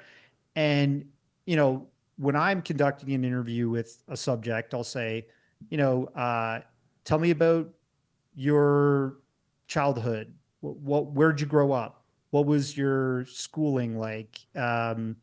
What's your family like? Where did you study? Did you get, into UFOs a certain way? How did you start to, those would be my general questions because I want to understand somebody's background psychologically and socially, right? Mm-hmm. And a GAIA show will be, so you were in a galactic federation and you served in 20-year service protecting the planet against the reptilians. Tell me about that. I mean, it does seem a little more entertaining, to be honest, the second one, but less intellectually rigorous. Do you know Ryan Bledsoe? With the orbs? I've never met him. But yeah, son of Chris Bledsoe. Yeah. Yeah. He's been on the show before. Is that any thoughts on that? I have not spoken to him, and I have not spoken to Chris. I've shaken Chris's hand at a conference that's very popular called Contact in the Desert, but I've never interviewed them. Oh, okay. So you don't have any thoughts on the variety? Like, because I imagine some stuff must come across. Because again, this whole thing is so fantastic, but there must be some stuff where you go, "That's kind of bullshit," or is it like, how do you kind of segment this stuff? Are you just like, I don't know about that? Maybe, for sure, this is horse shit. Because you got to have obviously a super open mind about this stuff. I'm very conservative with my beliefs about the subject. Like, what's your least conservative belief in the whole UFO? I think abduction is probably, like, the fact that maybe there was an incident in history that a person was taken without their consent by a non-human organism. Yeah. Out and then plop back onto the planet. Like that was a really taboo subject back in the 80s and 90s even. Became more mainstream and lesser people are coming forward about it now. But, with the Bledsoes, it's very Christian. Like it sounds very, very Christian to me. I've looked into it. I've never really spoken to them. They seem like a wonderful family. The he's a whole nice guy. family. Yeah, they're very nice. Like the whole family's part of it. And they're good people. I hope that everything they're saying is true and he can summon orbs and, maybe he has this special connection with a non-human intelligence. I'd love to see the proof, Sure. But is it like with proof in this world, isn't that like pretty hard to come by just in general? Yeah. Like, isn't that like what's like the best piece of evidence? Because it's always mostly hearsay, right? Like you're just taking someone's word for, like there's obviously some video stuff that we see, which I'm sure a lot of people have seen these video things. But outside of these, like, the odd clip that we see here and there, you are just, because wasn't the Canadian like Secretary of Defense, what was it, Heller or something? Yeah, Paul Hellyer. Or Paul Hellyer, yeah. Like, wasn't he a big? He was like the Secretary of Defense of Canada. I was actually friends with his grandson, Mike Hellyer, in high school. And he's like an OG. He was talking about this shit like a long time ago, right? Yeah. Well, he really started adopting ufology in the last 15 years of his life. Mike, his grandson, told me that basically he read Colonel Jay Corso's The Day After Roswell book, which talks about this reverse engineering sort of history after they captured that craft and non-human biologics being recovered. And this is how they invented infrared vision and fiber optics and the first transistors. And it got farmed out to all these third-party companies to reverse engineer it at the time, like Rand, Westinghouse, I think Bellcom, which guys that were partly responsible for getting us on the moon, that type of stuff. And Paul Hellyer called his people that he was, at one time, he was basically the Canadian Defense, minister. He was the highest in the defense and answered. It's not like we have a space program. I guess we have the Canada arm or whatever, but. Yeah, we assist in NASA and stuff like that, have historically. But yeah, we don't have our own launch pads for rockets or anything like that. So in the 70s, he served under the then Pierre Trudeau.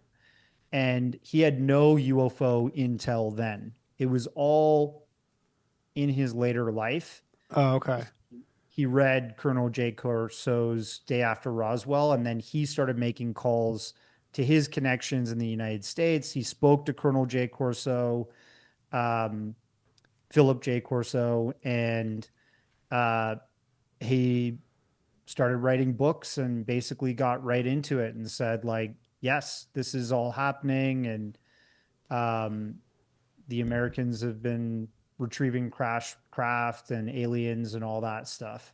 Yeah. He also kind of promoted that Galactic Federation sort of story where like the Space Brothers are out there and they want to save our planet, but there's competing interests on the planet here, corporately and all that stuff, that don't want this to happen. Space Brothers.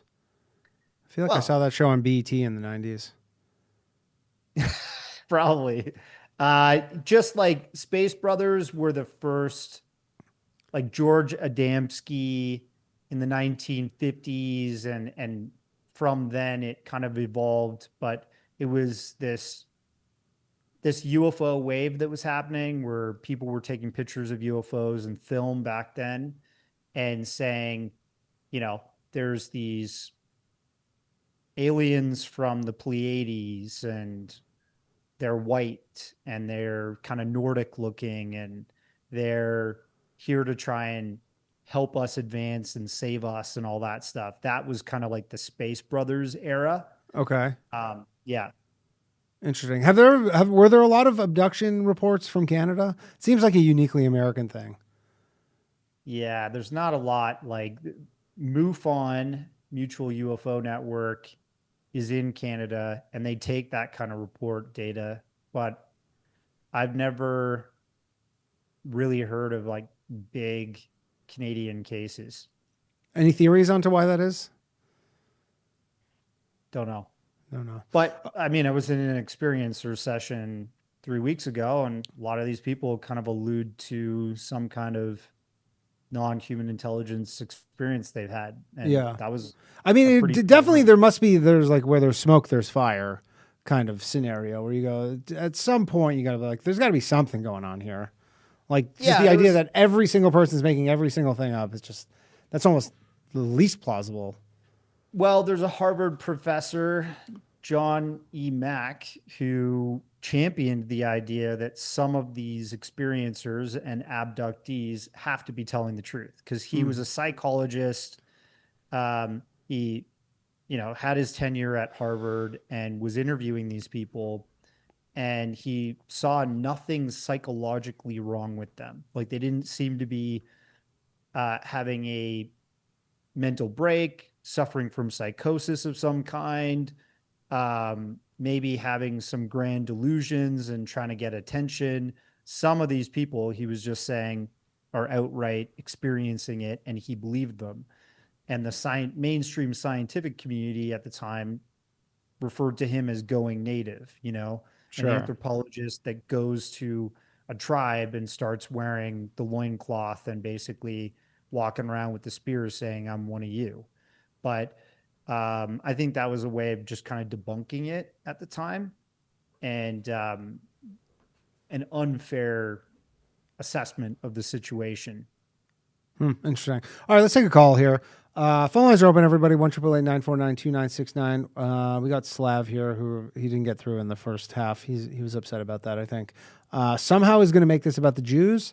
I don't know how, but let's hear him out. Should be interesting. I can give it a second here. Oh, there we go. Slav, Hello? What's up, man? Hey, what's going How's on? it You're on with Darcy. Go ahead. What is it? People in the chat are asking to see what's under the hat. I was just thinking it's just a shaved head, but No, it's nice head of hair. That's a nice Canadian head of hair there, if I might say so myself. Just hair. Just no hair. gun. No gun. yeah. So my question has always been the same at any time. Okay, yeah, I see it on the screen. Yeah, see, yeah. No. Nice no head of lettuce, There's as we say up there. Yeah. Go ahead, Slav. Yeah, the Canadian terms can be kind of lame, but visit. My question, anytime Danny has on one of these space people, UFO alien type people on, is I'm more of a practical guy where I really don't give two shits if they're real or not. My whole thing is, how do you foresee if these extraterrestrials happen to land on Earth? Do you think that the Jews at the ADL will try and tell us that I knew it equals and say that they're deserving of civil rights in the same way that the Negroes and homosexuals? All right, Slav. I'm tired of Slav. I'm sorry. Do you foresee, not to get too much into this question, but like a scenario where it would happen? Like, would we fight them? Would they be friendly with us? Like, well, like what are the people who the experiencers? Like, are they, these are nice people who abducted me, or these are mean people who abducted me? Or not people, but sorry about that. I was muted. Sorry. Yeah. I mean, in my opinion, if there is this non-human intelligence interacting with the planet, it's likely that we're outfoxed, so we wouldn't want to be at war with them, if you know what I mean. Like, what's the point in trying to fight something that just we're not on par with intellectually, technologically, so on and so forth. So I think we get bits and pieces of the puzzle in terms of whether this interaction is real or not. We hear about things like the Greys and, all these other supposed species. To me,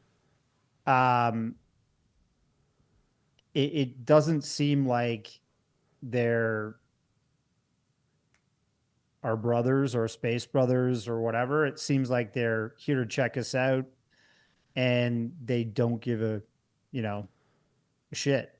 Yeah, but how long do they need to check us out for? Like, when was the first reported abduction? Like in the 50s or something? Before that? Well, there's like paleo abductions. People say right. I guess people have been saying forever. There's like all the ancient stuff. I guess they call like the pyramids, Book of Enoch, like the first well documented abduction where Enoch gets taken to the heavens, and they didn't talk about God. He talked about God's teaching him and all that stuff. I mean, you can argue that maybe a non-human intelligence has been here for a long time, a higher intelligence, and you can get into sort of the semantics about it, but I just don't think we have the full picture, and that we can, anybody who stands up and says, I know the full truth and the whole truth, that's when you're starting to get into like this entertainment sort of side of things. And I'm wary of that. I think the military engagements are interesting because you've got, Ryan Graves, Major David Fravor, Alex Dietrich, and now these other guys like Alejandro, I can't remember his last name, that came forward in this recent UAP hearing where, these craft are being scrambled to intercept these things, and they're just bouncing around the sky like a ping pong ball. Well, the F-18 is trying to do finish a circle in the sky. You know what I mean? So it's almost like you're fighting AI. Do you know what I mean? Yeah. Like AI from the future. And I would tend to think that maybe what we are dealing with is a foreign AI, that's come from elsewhere in the universe. Because when you hear about people reporting how they interact, they're very robotic, and robotic tends to point towards something that has no empathy, that is just conducting a scientific expedition type thing, and they're out.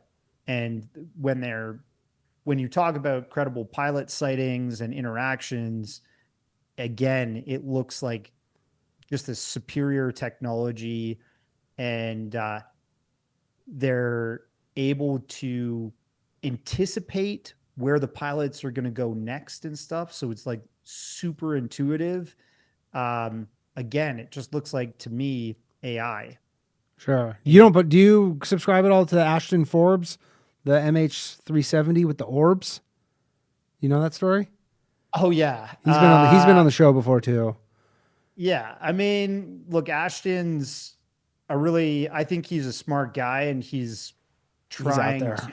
He's basically trying to prove one story, but then he'll attack like all of ufology and say it's all BS except for my MH370 story. So I have a problem with that because there's more evidence to some other stories out there than just his. Yeah.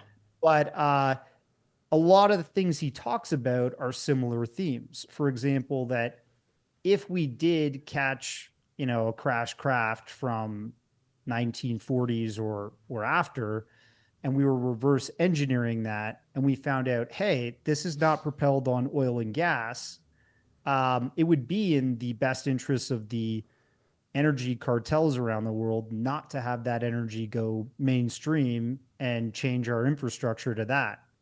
So he talks about a lot of that stuff. He's into like the free energy stuff. I appreciate that. But MH370, it just seems like the actual videos are fake. Yeah. Yeah, that's what seems to be the consensus. Last thing, and then I'm gonna go to a call here. Do you ever think that aliens? I don't know if this is just from me smoking weed or something, but you ever think that maybe they are here all the time, like they're like dogs or something, or like plants? Sometimes think that because you're like, oh, they're coming. I go, well, maybe they're here. Maybe they're here all the time. Yeah, maybe well, there's guys that are way more intelligent than me that are, in university professor positions, like Michael P. Masters and folks he collaborated from Harvard. Recently, they published this crypto-terrestrial paper, and guys like Hal Puthoff have posited that with theories that maybe what we're dealing with, especially if you talk about, biblical sort of explanations of non-human intelligence and outside of the Christian faith, other cultures talking about non-human interactions way back, ancient times. Maybe this intelligence that's been here operates in a dimension that we can't physically see or understand because first of all, our human senses are limited to a certain light spectrum, and that gets into radio waves and sound spectrums. But essentially, they're positing that maybe these things have always been here. We're just not fully aware of them. And when you talk about the pilots engaging with these things in the past 20 years, they always talk about how our radar and our like FLIR systems were being upgraded around that time. Like that's one of the major messages from Ryan Graves, right? Who's this guy that's a big advocate for safe airspace commercially and militarily with regards to UAP. And what I would think is that we're catching up to identifying these things more often and able to see them with our technology more often because we are catching up technologically. We're able to peer into the universe like we have never before. Yeah. And are you worried that once we get too close, they'll just dip? Maybe they'll show, like, maybe that's where it'll be this, I don't know, final, like, interaction. Like if their whole thing is to remain undetected the moment that they're like, oh, they're on to us. They could. Maybe they do want to dip after that. That'd be fucking Blue Ball City over there. That would suck. That would suck big time. All right, let's take a call here. One second, please.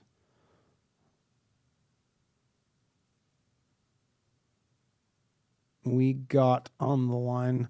Make sure to unmute yourselves, people. Hello, you're on Low Value Mail. Who am I speaking with? Is this me? This is you. This is you. This is Steven me, from and this Washington. is Darcy. Am I me? You are you. Sorry, it's Put the bong weird. I down. could You are hear in fact you. you. You think I could hear you while I was waiting. Yeah, what's up, man? Hell How's yeah. it going? So the last thing you guys just talked about was if they wanted to not be detected, they would just dip. But they're doing a pretty shitty job of being detected, or like not being detected, right? That's true. So why wouldn't they have already dipped? So that kind of like, I'm very skeptical on this topic because this stuff is very woo woo, and it's like there's Wait, you don't believe in the super secret space force? I don't know. I don't know enough about it, but you mentioned, let's see, you mentioned, I was taking notes. So Corey Goodman, is that the Hollywood director? That No, you his guys are talking name's about? Corey Goode. Good Oh, with Corey an E Goode, on the okay. end. With an E on the end, yeah. G-O-D-E. And what's his qualifications, or? You don't need qualifications. He just showed up, and he just showed up in this space, I guess, on some message boards, and he just started telling this story, and people kind of gravitated towards it, and he just became this like the guy in this subsection of UFOlogy, I guess. Is that right, Darcy? Essentially, yeah. So my question, real quick to the guests. So what are the main ways that we're getting reports of UFOs? Are the ones that you trust the most? Are they from reports from officials, or are they from people directly? I think it's a bit of a mixture of both, right? Like, so experiencers are civilians, right? People that just call the police and then the police investigate, or the Air Force, then the Air Force investigates. And there have been prevalent cases in history where law and military agencies or intelligence get involved and find out whether this stuff is happening and what happened. So, you can go back to Roswell, 1947. That's kind of like the big case that everybody talks about. There's 1952 or something. 1947. There's 47. dozens and dozens of 47, witnesses, like people from around Roswell, small town, sheriff, Air Force, military, that all got involved with that to some extent and eventually spoke publicly about it. But then you've got cases like in Australia, Westall 66, where a whole school of elementary school students and high school saw. They saw the craft and the people walked up to them. Yeah, broad daylight. Shane Ryan, who's an Australian that investigated that on the ground and interviewed over 100 different witnesses that are now adults that were kids and stuff at the time. That seems like what about like Dorothy Eady? Do you think that has anything to do with this whole timeline or topic that we're talking about? Dorothy who? Dorothy Eady, who was she was the girl who believed she was an Egyptian priestess, I believe, and she was like from England in like 1904, and she had a near-death experience when she was 3, and she realized she was this Egyptian princess, and she had all these details that you couldn't really know, and she grew up to be like one of the best Egyptologists, and she had she found things that were literally like came to her, and she believed that she was that person across time. So like with time travel and like UFOs seem to be correlated. Well, that's more like past life regression stuff. And I'm like talking about UFOs. I guess sometimes there's a bit of a bleed over, but no, I don't really know her story. I wouldn't be able to talk. Yeah, these about are kind of separate. Yeah, but like maybe separate topics, but like, okay, so what do you bring that's different to the UFO, like skepticism or like pro, like there's UFOs and aliens? Because I've listened and I'm sort of confused on what your story is or what your Well, I mean, my story is that I've been investigating this stuff for over a decade. I've done boots on the ground investigations in different countries and interviewed many of the different people that are involved in. Yeah, you have like 20 movies, something like that. Yeah, right? I've done quite a few Wow. stories. Wow, that's a lot. Yeah. But most of the time when I'm documenting this stuff, I'm bringing up facts, I'm bringing up credible reports, eyewitness testimony, video and pictures that show the objects, and reports that come from agencies or police investigations, Coast Guard, Air Force, you name it. Like I'm documenting when I provide a documentary. There are different. So you're types pulling of from a lot of like reports, like from officials. Sorry to cut you off. Yeah. Yeah, Essentially, like yes. Essentially. So, and then so here's my whole. Here, I think a lot of people are skeptical of UFOs because it almost feels like a three-way conversation where one party is trying to keep two parties separate, and I would say that's probably the government, right?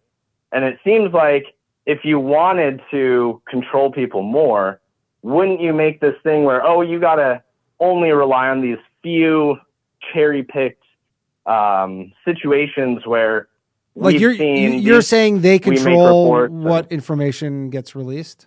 Like you're saying that 100% government disclosure. I feel like it's always a mixed bag because there's a bunch of crazy people and we know that people make things up, but then you've got the government, which confirms a certain amount of this information. So the evidence does lie towards UFOs right now, but that could be that they're using that for, how they use every single thing. They use everything to information that they're giving us. I mean, that control. Is an element for sure where kind of in the UFO, people who are into this stuff you're like, the government knows about this. We know that the government knows, just admit it already. Yeah. I think the real... even just admit it, but stop, let us talk to them, because if they're the only ones, if they're our voice, we know the government doesn't fucking speak for us. Like they literally don't follow their constituents in Congress. So why would they be a good spokesman towards the alien galactic federation? Let Darcy respond to that. Well, I would say when you say the government, the difference to me is that the real key holders for this truth are the military and intelligence agencies.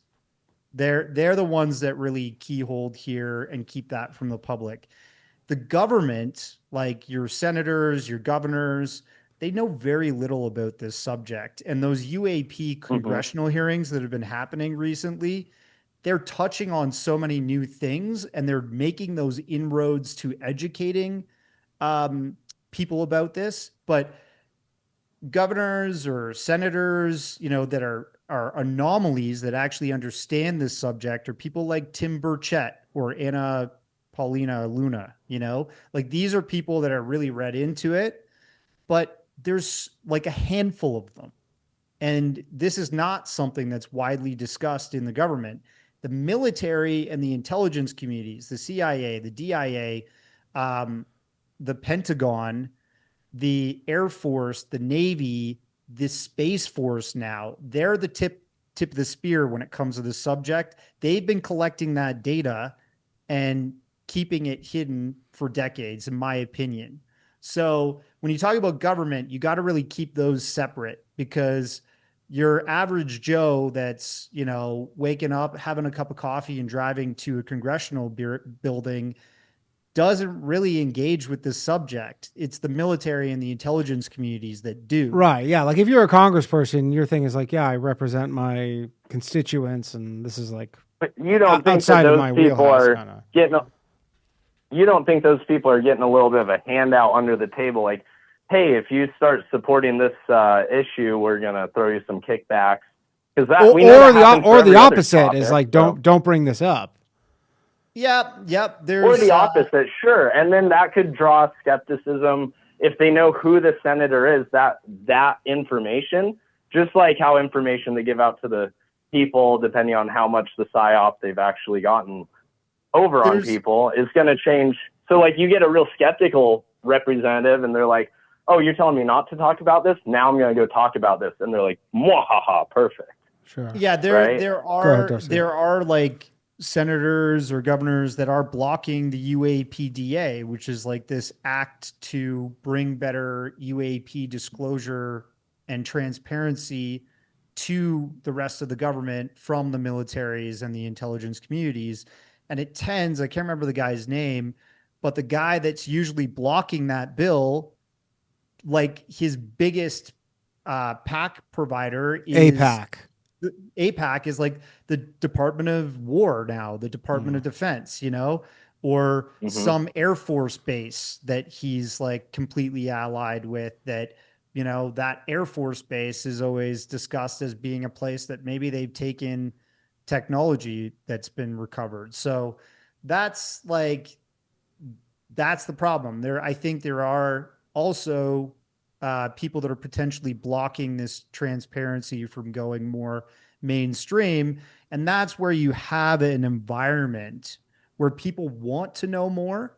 People are very curious in society. So the only place they can turn are these entertainment networks or these YouTube channels where they're being basically propositioned that this is the truth. And that person knows better than anybody in the government or the military, and they're going to give you their brand of truth that's the best out there, right? Buy my t-shirt and hat. Yeah. How do you think they would respond if the truth really, like if the government goes, okay, we're releasing all this stuff, would they just to kind of keep their grift going, just be like, it's all lies? I think the government will always take advantage of like a new budding investment opportunity for their, you know, ability to stay in office and get funding. And that is one of the sort of theories, the conspiracy theories out there that's been pitched by many people saying, oh, the only reason that they're doing this whole disclosure advocacy and theater in Congress right now is to get more military funding. But I mean, that military funding would have been there already in black budget programs that would never go public to begin with. So I don't really buy that. Yeah. All right. Any other questions there, caller? I've got a million, but Danny, I just want to say rest in peace, little Connor dog. Thanks, buddy. If you want a dog that lasts a long time, dude, Shih Tzus are an amazing breed. They're small. They're easy to take care of. And they live a long time? They live forever. Yeah, we just put down one that was 20 years old. And, what? Yeah, no, they live forever. They're amazing. They're super. They love you forever. Some of them are like super, like, what do you call it? Like aggressive towards other people, like protective. Oh, protective. That's fine. They'll fucking. My girlfriend, one, I fucking hated me. So I was like, I got to get two of these dogs I love. So yeah, that's so good. So I got two, but they love everybody. All right, well, appreciate it. And then also, yeah, go ahead. Real quick, on the No Kings thing, I just wanted to say, look into Leah Greenberg if you haven't. Have you heard of that name? No, I haven't. Is she behind the No Kings rally? She wrote this thing called Indivisible, a practical guide to democracy on the brink, and she is behind the whole thing. She's the same, like you brought up the pussy hats thing. Yeah. It's the same kind of activism where it's this girl, she's active in like DC, I guess, and her husband's also another activist, but it literally makes no sense. They don't understand why people voted for Trump, like you said. And it's just a complete, like, they're like, we got to fight harder next time. We lost all 7 swing states, but that doesn't mean if we don't collectivize that we're going to do better next time. So they're still in the dark of why they lost and why the rest of the country is like, you guys are idiots. Trump's actually a Democrat. Yeah. And most people don't understand that. They think, just like that caller that called and said that, with sorry, with the Chargers or whatever. Yeah. All right, thanks for calling. He was. Oh, whoops. All right, I hung up on him. All right, let's take another call, and then we're gonna wrap this up. The Blue Jays are losing. You a baseball fan there, Darcy? A little bit, yeah. It's cool to see them playing in the playoffs against the big American teams. Great. Yeah. Well, let's hope they pull this one out. I'll be crestfallen. Hello.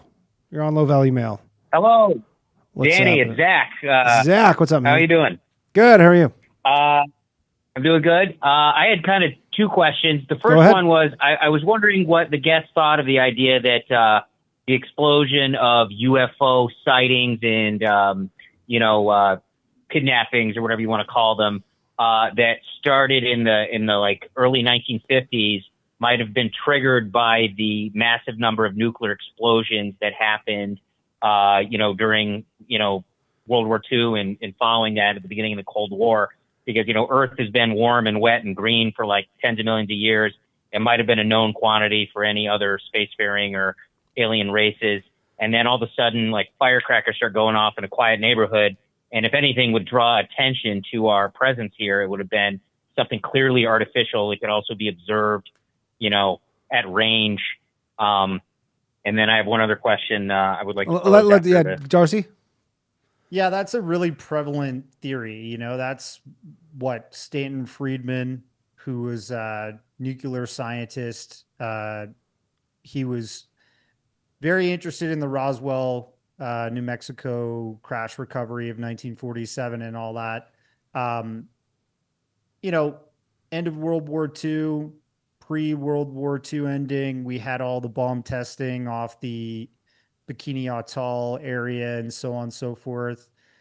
It's possible that got the attention of somebody that was out there looking for signs of life. But, you talk to people like Seth Shostak, who's been in charge of SETI, the search for extraterrestrial intelligence, that, has been active for decades and decades now. We're a pretty noisy planet. We've been spamming space with radio waves from television and radio like this, for a long time. And it travels slower, but it still gets out there. The nuclear bomb explosions, for sure, could also be heard, so to speak, right? And I think that's one of the big things that people have like posited, that maybe this is what really got folks out there's intelligence peaked about checking us out and seeing if we're about to blow ourselves up or take the leap with this technology and start traveling into the stars like them or something like that. That's been pretty well discussed. Yeah, interesting. There's also the idea that maybe a lot of information could be inferred from observing a nuclear explosion. I mean, radio is one thing, but if the tool using monkeys are setting off nuclear devices, that means that they've come to a fundamental understanding about physics and things like that. And also, kind of a planetary, like in Star Trek, the no interference principle of first contact might be breached when a race is capable of destroying themselves. Or destroying others, right? Wouldn't they have nukes though too? Like if they're so advanced, like wouldn't this be kind of child's play to them? Yeah, if you like for them. I think. Go ahead. Nuclear energy is something eventually, if you look at the periodic table, you're going to start to decide, okay, can we derive energy from separating these atoms, and fission and fusion, I think, are a natural progression of science. So it's possible other societies have gotten to that point. And if you look at scientifically with astrobiology, there was a guy, Sir Francis Drake. He made the Drake equation. That whole Drake equation basically outlines, first they look at planets like ours that are in the Goldilocks zone around a sun, a star that's like ours, that has water, is a rocky planet. Water is a building block for life to evolve. Some say you can do it from other things too, but we're just looking at that in the Drake equation, all the stars in our galaxy, right? And then once you isolate that, then you're saying in the same equation, well, how many of those stars that had evolved life grew to be intelligent and use technology? And then the last part of the equation is, have they invented technology like nuclear radiation technologies, fission, fusion, and could they be a warring species? Have they survived past using that technology and their warring stage to then go out into the stars and explore? And so in his equation, he says there's got to be at least like 11 million planets and civilizations out there in the Milky Way galaxy that we're a part of, right? We're on like the outer edge of this galactic disk. So if there's a star that's closer to the center and they evolved there first, they could be thousands of years ahead of us and therefore have figured out how to travel intergalactically and see other races that are evolving at this point and going through the same sort of things they've been through.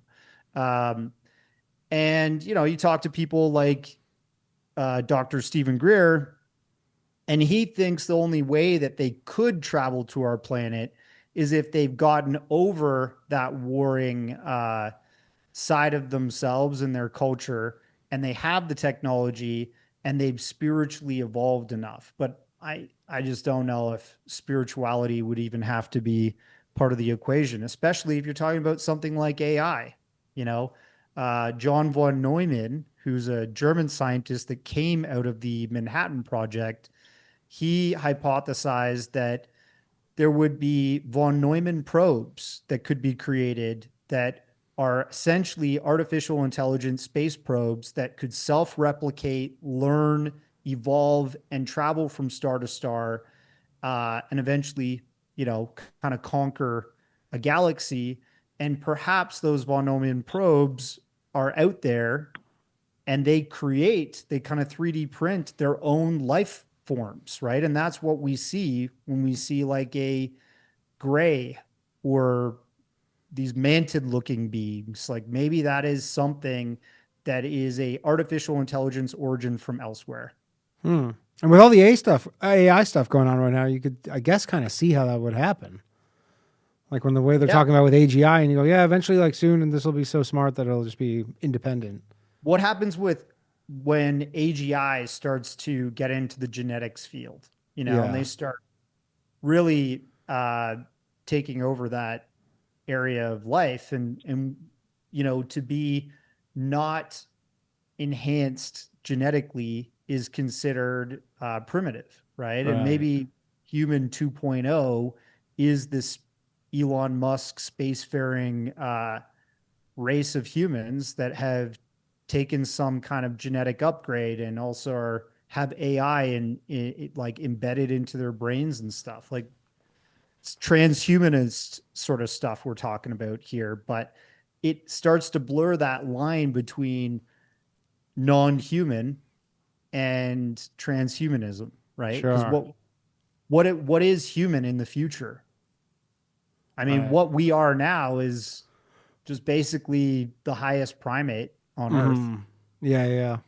Interesting. Anything else there, Zach? Yes. I wanted to ask the guest if he's familiar with the patents of Salvatore Pais, who worked for the U.S. Navy, and he was patenting things like, anti-gravity, high-frequency gravitational wave generators, plasma compression fusion device, like all these kind of wild science fiction-sounding patents. And, you know, he's working for the U.S. Navy. They're not paying him to, you know, just diddle around for fun.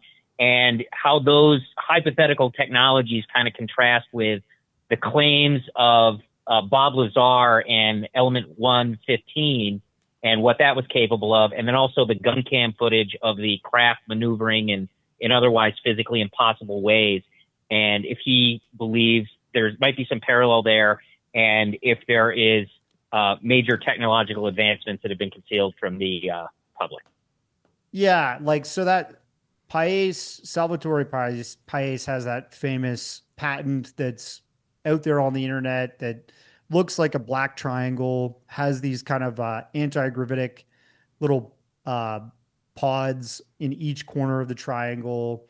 And people say, hey, that looks like a craft that has been rumored to have been test flown by the military to go into space with this kind of magnetic field disruptor technology, which was apparently our crude attempt to reverse engineer a non-human craft, like something that was found that, Bob Lazar worked on. If you look at the illustrations of that, it also has these three, even though it's a circle, it has these three kind of like pylons at the bottom of the craft that apparently were manipulating and directing the craft to go in a certain way with gravitational manipulation.